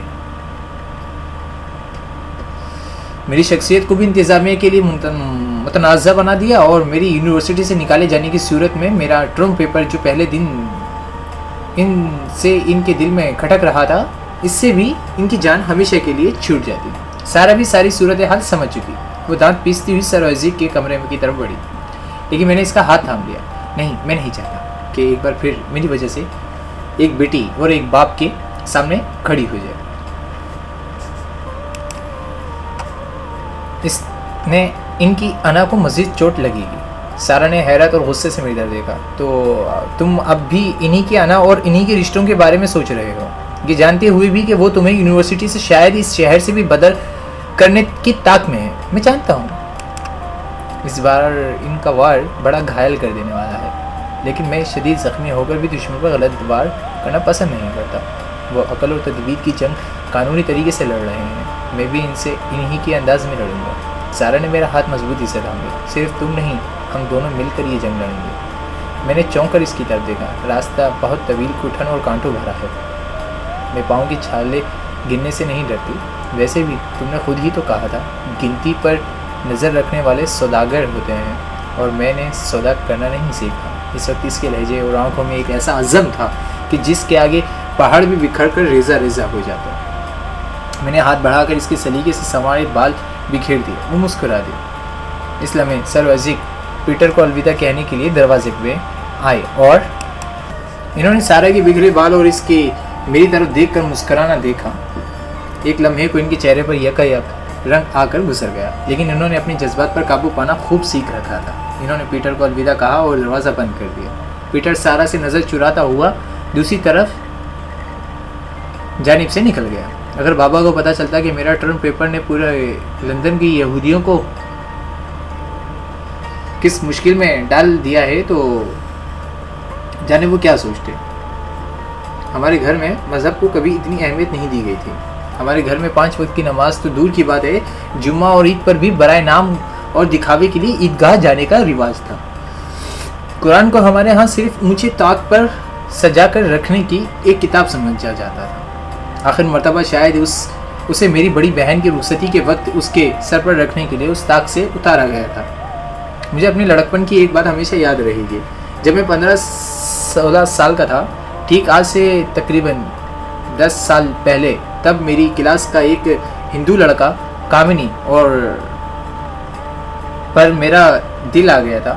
ایک دن وہ ہمارے گھر آ گئی. شاید میری سالگرہ کا دن تھا. اس وقت ہمارے گھر روز پڑھانے کے لیے آنے والے مولانا صاحب آئے ہوئے تھے، جنہوں نے عصر کے وقت ہمیں زبردستی وضو کروا کر اپنے ساتھ نماز کے لیے کھڑا کر رکھا تھا. جیسے ہی میری نظر کامنی پر پڑی، میں نے جلدی سے نماز توڑ دی تھی تاکہ کامنی کو یہ نہ پتہ چلے کہ میں نماز بھی پڑھتا ہوں.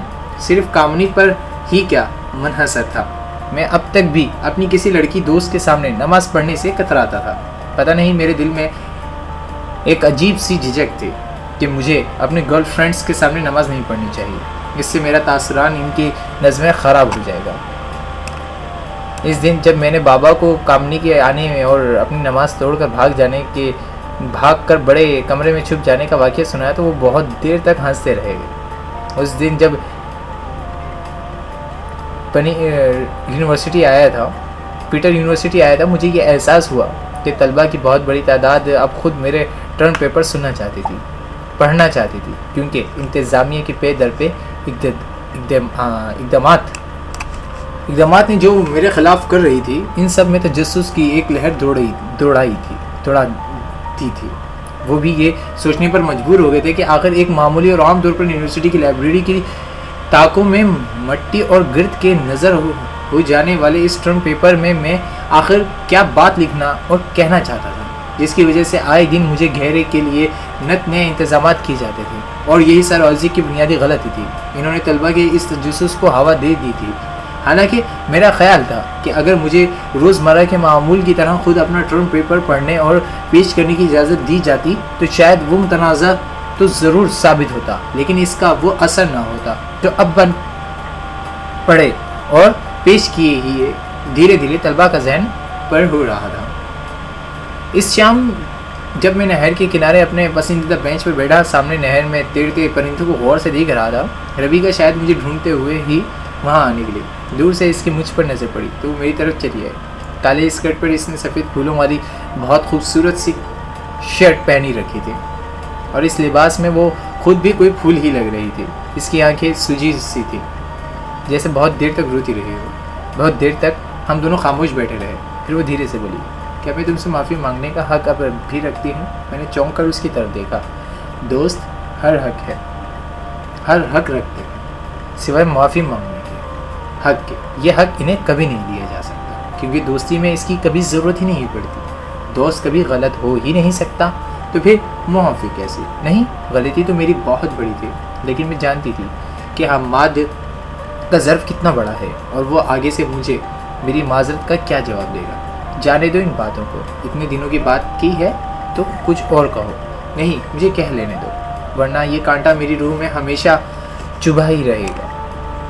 اس دن جب تم نے مجھے کہا تھا کہ کوئی پہلے سے تمہارے دل و جان پر قابض ہے، تو مجھے شدید دکھ اور شدید جلن کا احساس ہوا تھا. میں یہ سمجھتی تھی کہ تمہارے جذبات سارا کے لیے ہیں، اور میں سارا سے بھی شدید ناراض ہو گئی تھی. لیکن کل سارا نے جب زبردستی یہیں اسی نہر کے کنارے میرا ہاتھ پکڑ کر مجھے اپنے قریب بٹھا لیا اور اس نے مجھے ایمان کے بارے میں بتایا، تو یقین کرو میں شرم اور ندامت سے خود سے بھی نظر نہیں ملا پا رہی تھی. میری محبت تو بہت سطحی نکلی. حماد، اصل میں تو محبت تم نے کی ہے. ہم سب کو ایسی محبت کے پہلے پہر کے بھی حقدار نہیں ہیں سکے. مجھ جیسے کم حوصلہ اور کم ظرف محبت کی شام تک بھلا کیسے پہنچ پائیں گے؟ وہ سر جھکا کر بیٹھی، دھیرے دھیرے بولتی رہی، دل کا غبار اپنے آنسوں سے دھوتی رہی. میں نے اس کا ہاتھ اپنے ہاتھوں میں مضبوطی سے تھام لیا.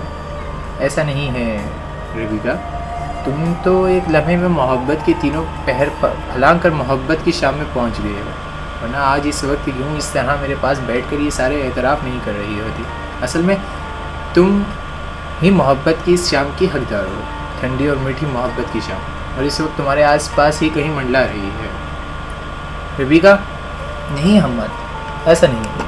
اگر ایسا ہوتا تو میرا دل درد سے یوں کٹ نہ رہا ہوتا، مجھے اتنا دکھ نہ ہوتا، دل اب بھی یوں نہ تڑپ رہا ہوتا. میں تمہارے سامنے بیٹھی یوں کم ظرفوں کی طرح آنسو نہ بہا رہی ہوتی. میں تو اتنی ناشکری ہوں کہ میں تمہاری انمول دوستی کی قدر بھی نہ کی. تمہاری محبت پانے کی خواہش میں اس دوستی کو بھی رد کرتی رہی. تم مجھے اس بات کے لیے کبھی معاف مت کرنا، کبھی مجھ پر رحم نہ کھانا. وہ بولتے بولتے بلک پڑی. میں نے اس کا سر اپنی شانے سے لگا لیا اور اسے کھل کر رونے دیا.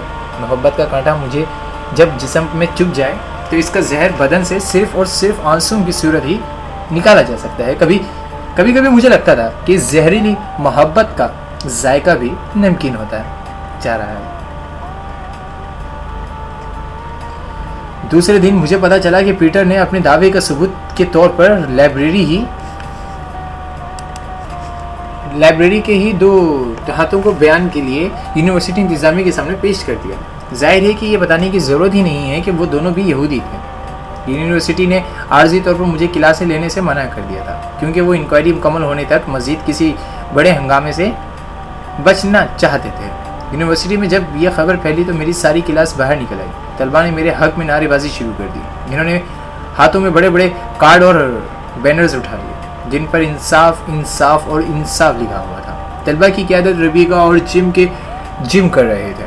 جم خاصا مشتعل تھا اور اس نے انتظامیہ کو دھمکی دے دی تھی کہ اگر مجھے کلاس لینے کی فوری اجازت نہ دی گئی تو وہ تمام طالبہ کو لے کر باہر سڑک پر نکل جائے گا اور یہ ہڑتال پورے شہر کی تعلیمی درسگاہوں کی تک پھیلا دی جائے گی. یونیورسٹی کا میدان نہر کنارے راہداریوں اور چھتوں پر ہر جانب اسٹوڈنٹس ہی دکھائی دے رہے تھے. میں جب کلاس سے نکل کر باہر آیا تو ان سب کے نعروں میں شدت آ گئی. ان سب کو ایک اجنبی لڑکے کے لیے اس طرح لڑتے دیکھ کر میری آنکھوں کے گوشے خود بخود بھیگ گئے. مجھے لگا ایمان کسی ستواں کی اوٹ سے مسکرا کر جھانک رہی ہے, کہہ رہی ہے کہ میں نے کہا تھا نا تم کبھی اکیلے نہیں ہوگے. میں ہر لمحہ محبت کی صورت میں, دوستی کی صورت میں تم پر برستی رہوں گی. میری محبت روپ بدل کر تمہارے ارد گرد منڈلاتی رہے گی. میں تمہیں اتنا معتبر کر دوں گی کہ لوگ تم پر مر مٹنے کے لیے ہر دم تیار رہیں گے. میری محبت ہر لمحہ تمہارے گرد عظمت اور حفاظت کا حصار بنے رکھے گی. جم نے مجھے گمسم بھیگی آنکھوں کے ساتھ کھڑے دیکھا تو وہ میرے آگے بڑھا اور اس نے مجھے گلے سے لگا لیا. ساری یونیورسٹی نعروں سے گونج اٹھی. میں رو پڑا. آنسو خود بخود میری آنکھوں سے بہہ نکلے.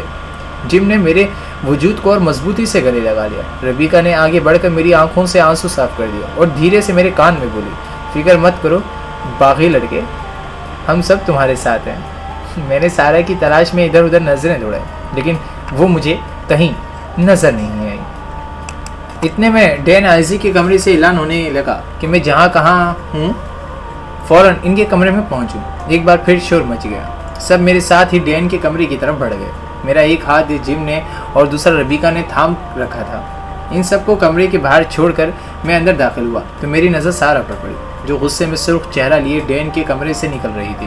دروازے میں ہی اس کا میرے سے ساتھ ٹکراؤ ہو گیا. اس نے چند لمحے میری جانب دیکھا, پھر نکلتے اس نے میرا ہاتھ ایک گھڑی کے لیے تھاما اور پھر آنکھوں میں آنکھیں ڈال کر بولی, فکر مت کرنا, یہ لوگ تمہارے کچھ نہیں بگاڑ سکتے. میرے تمام اسٹوڈنٹس کی طرف سے ہڑتال کی کل جمع کروا دی ہے. ہم بھی دیکھتے ہیں کہ یہ تمہیں کیسے یہاں سے باہر کرتے ہیں. سارا میرا ہاتھ چھوڑ کر باہر نکل گئی. اندر کمرے میں سروازی کے انتہائی غصے کے عالم میں کمرے میں ٹہل رہے تھے.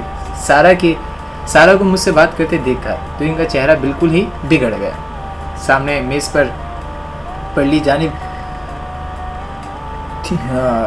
جیوری کے 2 اور ارکان بھی بیٹھے ہوئے تھے. سروازی میری طرف پلٹے اور غصے میں غر رہا ہے. دیکھ رہے ہو مسٹر امجد رضا, تمہاری وجہ سے آج یونیورسٹی کی تاریخ میں پہلی مرتبہ ڈسپلن کی کیسی دھجیاں اڑائی جا رہی ہیں. میں یہ سب برداشت نہیں کر سکتا. یونیورسٹی کے نام پر دھبا لگ گیا ہے. پہلی مرتبہ اس یونیورسٹی میں طلبہ نے میرے حکم کے خلاف جانے کی جرت کی ہے, بغاوت کی ہے, اور اس سب کی ذمہ دار صرف اور صرف تم ہو. میں نے سکون سے ان کی بات سنی. آپ یہ کیسے کہہ سکتے ہیں کہ مجھے تو یونیورسٹی آئے ابھی آدھا گھنٹہ بھی نہیں ہوا. آپ گیٹ کا رجسٹر دیکھ سکتے ہیں, جبکہ یہ تمام اسٹوڈنٹس تو صبح 9 بجے سے آپ کے دفتر کے باہر پوری یونیورسٹی میں جمع ہو چکے ہیں. تم اس قدر خطرناک ہو کہ تمہاری موجودگی یا غیر موجودگی سے کوئی فرق نہیں پڑتا. تم یہ صلاحیت رکھتے ہو کہ اپنی غیر موجودگی میں بھی ان سب کو گمراہ کر سکو, بھڑکا سکو. تمہاری موجودگی اس یونیورسٹی کی سلامتی کے لیے ایک مستقل خطرہ ہے. سر عزی کا بس نہیں چل رہا تھا کہ وہ اس وقت مجھے اور اس خطرے کا ہمیشہ کے لیے ختم کر دیتے. میں نے دھیرے سے کہا, آپ یک طرفہ فیصلے کرنے کے عادی لگتے ہیں سر. آپ نے یک طرفہ طور پر فیصلہ کر کے مجھے کلاسز لینے سے منع کر دیا, لیکن میں نے اس پر بھی کوئی احتجاج نہیں کیا کیونکہ میں نہیں چاہتا تھا کہ انکوائری میں کوئی خلل پڑے. اس وقت بھی جیوری جو فیصلہ کرے گی مجھے قبول ہوگا۔ میرا جواب سن کر سر عزیز دانت کچا کر ہی تو رہ گئے تھے۔ وہ مجھے جیوری کے سامنے اشتعال دلوا کر کچھ مقصد حاصل کرنا چاہتے تھے، لیکن اب میں بھی اس کھیل کو پوری طرح سمجھنے لگا تھا۔ جیوری نے مجھے مطالعہ کیا کہ وہ غیر مشروط طور پر مجھے کلاس لینے کی اجازت تو دی رہے تھے، لیکن 2 دن بعد ہونے والی بڑی تقریب میں اپنا ٹرم پیپر یونیورسٹی کی لائبریری یا ریکارڈ میں جمع نہیں کروا پاؤں گا، تاکہ وقتاً میرے خلاف انکوائری میرے حق میں ختم نہیں ہو جاتی۔ فیصلہ سنا کر جیوری کے ممبران نے اٹھتے اٹھتے مجھ سے یہ درخواست بھی کی ہے کہ میں اپنے طور پر لڑکوں کو باہر جا کر کنٹرول کرو اور تمام اسٹوڈنٹس کو کلاس میں جانے پر مجبور کرو، کیونکہ ان کا اس برتاؤ سے بات اب یونیورسٹی کی دیواروں سے باہر جانے لگی تھی، جس سے یونیورسٹی کی بدنامی کا خدشہ بڑھتا جا رہا تھا۔ میں نے جیری سے وعدہ کیا کہ میں یہ اسٹوڈنٹ سے ہڑتال ختم کرنے کی اپیل ضرور کروں گا۔ جیری ارکان باہر نکل گئے، میں بھی واپس جانے کے لیے پلٹا۔ سر وزیک جواب میں بے چینی سے کمرے میں ٹہل رہے تھے، رک گئے اور مجھے پیچھے سے آواز لگی، مسٹر حماد، سارا میری اکلوتی اور بے حد لاڈلی بیٹی ہے، لیکن اب بہت نادان ہے۔ اگلے سال میں نے اور اس کی ماں نے اس کی شادی کا فیصلہ کر رکھا ہے۔ لڑکا ہمارے خاندان کا ہے اور ہمارا امیدوں کا چراغ ہے۔ امید ہے تب تک تم اس یونیورسٹی میں رہو تاکہ سارا کی شادی میں شریک ہو سکو۔ ظاہر ہے بطور اس کا بہترین دوست یہ تمہارا حق بھی ہے۔ آپ بے فکر رہیں سر، سارا واقعی میری بہترین دوست ہے۔ اگر اس کی شادی میں شریک ہونے کے لیے مجھے اپنے ملک سے بھی دوبارہ یہاں واپس آنا پڑا تو میں اس کی شادی میں شرکت کے لیے ضرور آؤں گا۔ مجھے بس آپ کی دعوت نامے کا انتظار رہے گا۔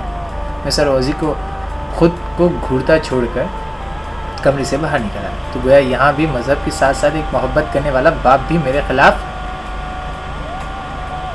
تھا، جو یہ سمجھتا تھا کہ میں اس کی لاڈلی بیٹی کو اس سے چھین کر لے جانے آیا ہوں۔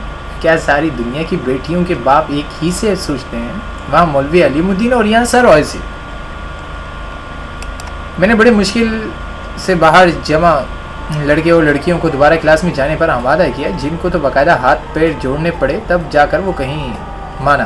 ربیکا اس بات پر بھی بے حد خفا تھی کہ میں نے اندر ٹرم پیپرز پیش نہ کرنے کی شرط پر حامی کیوں بھری۔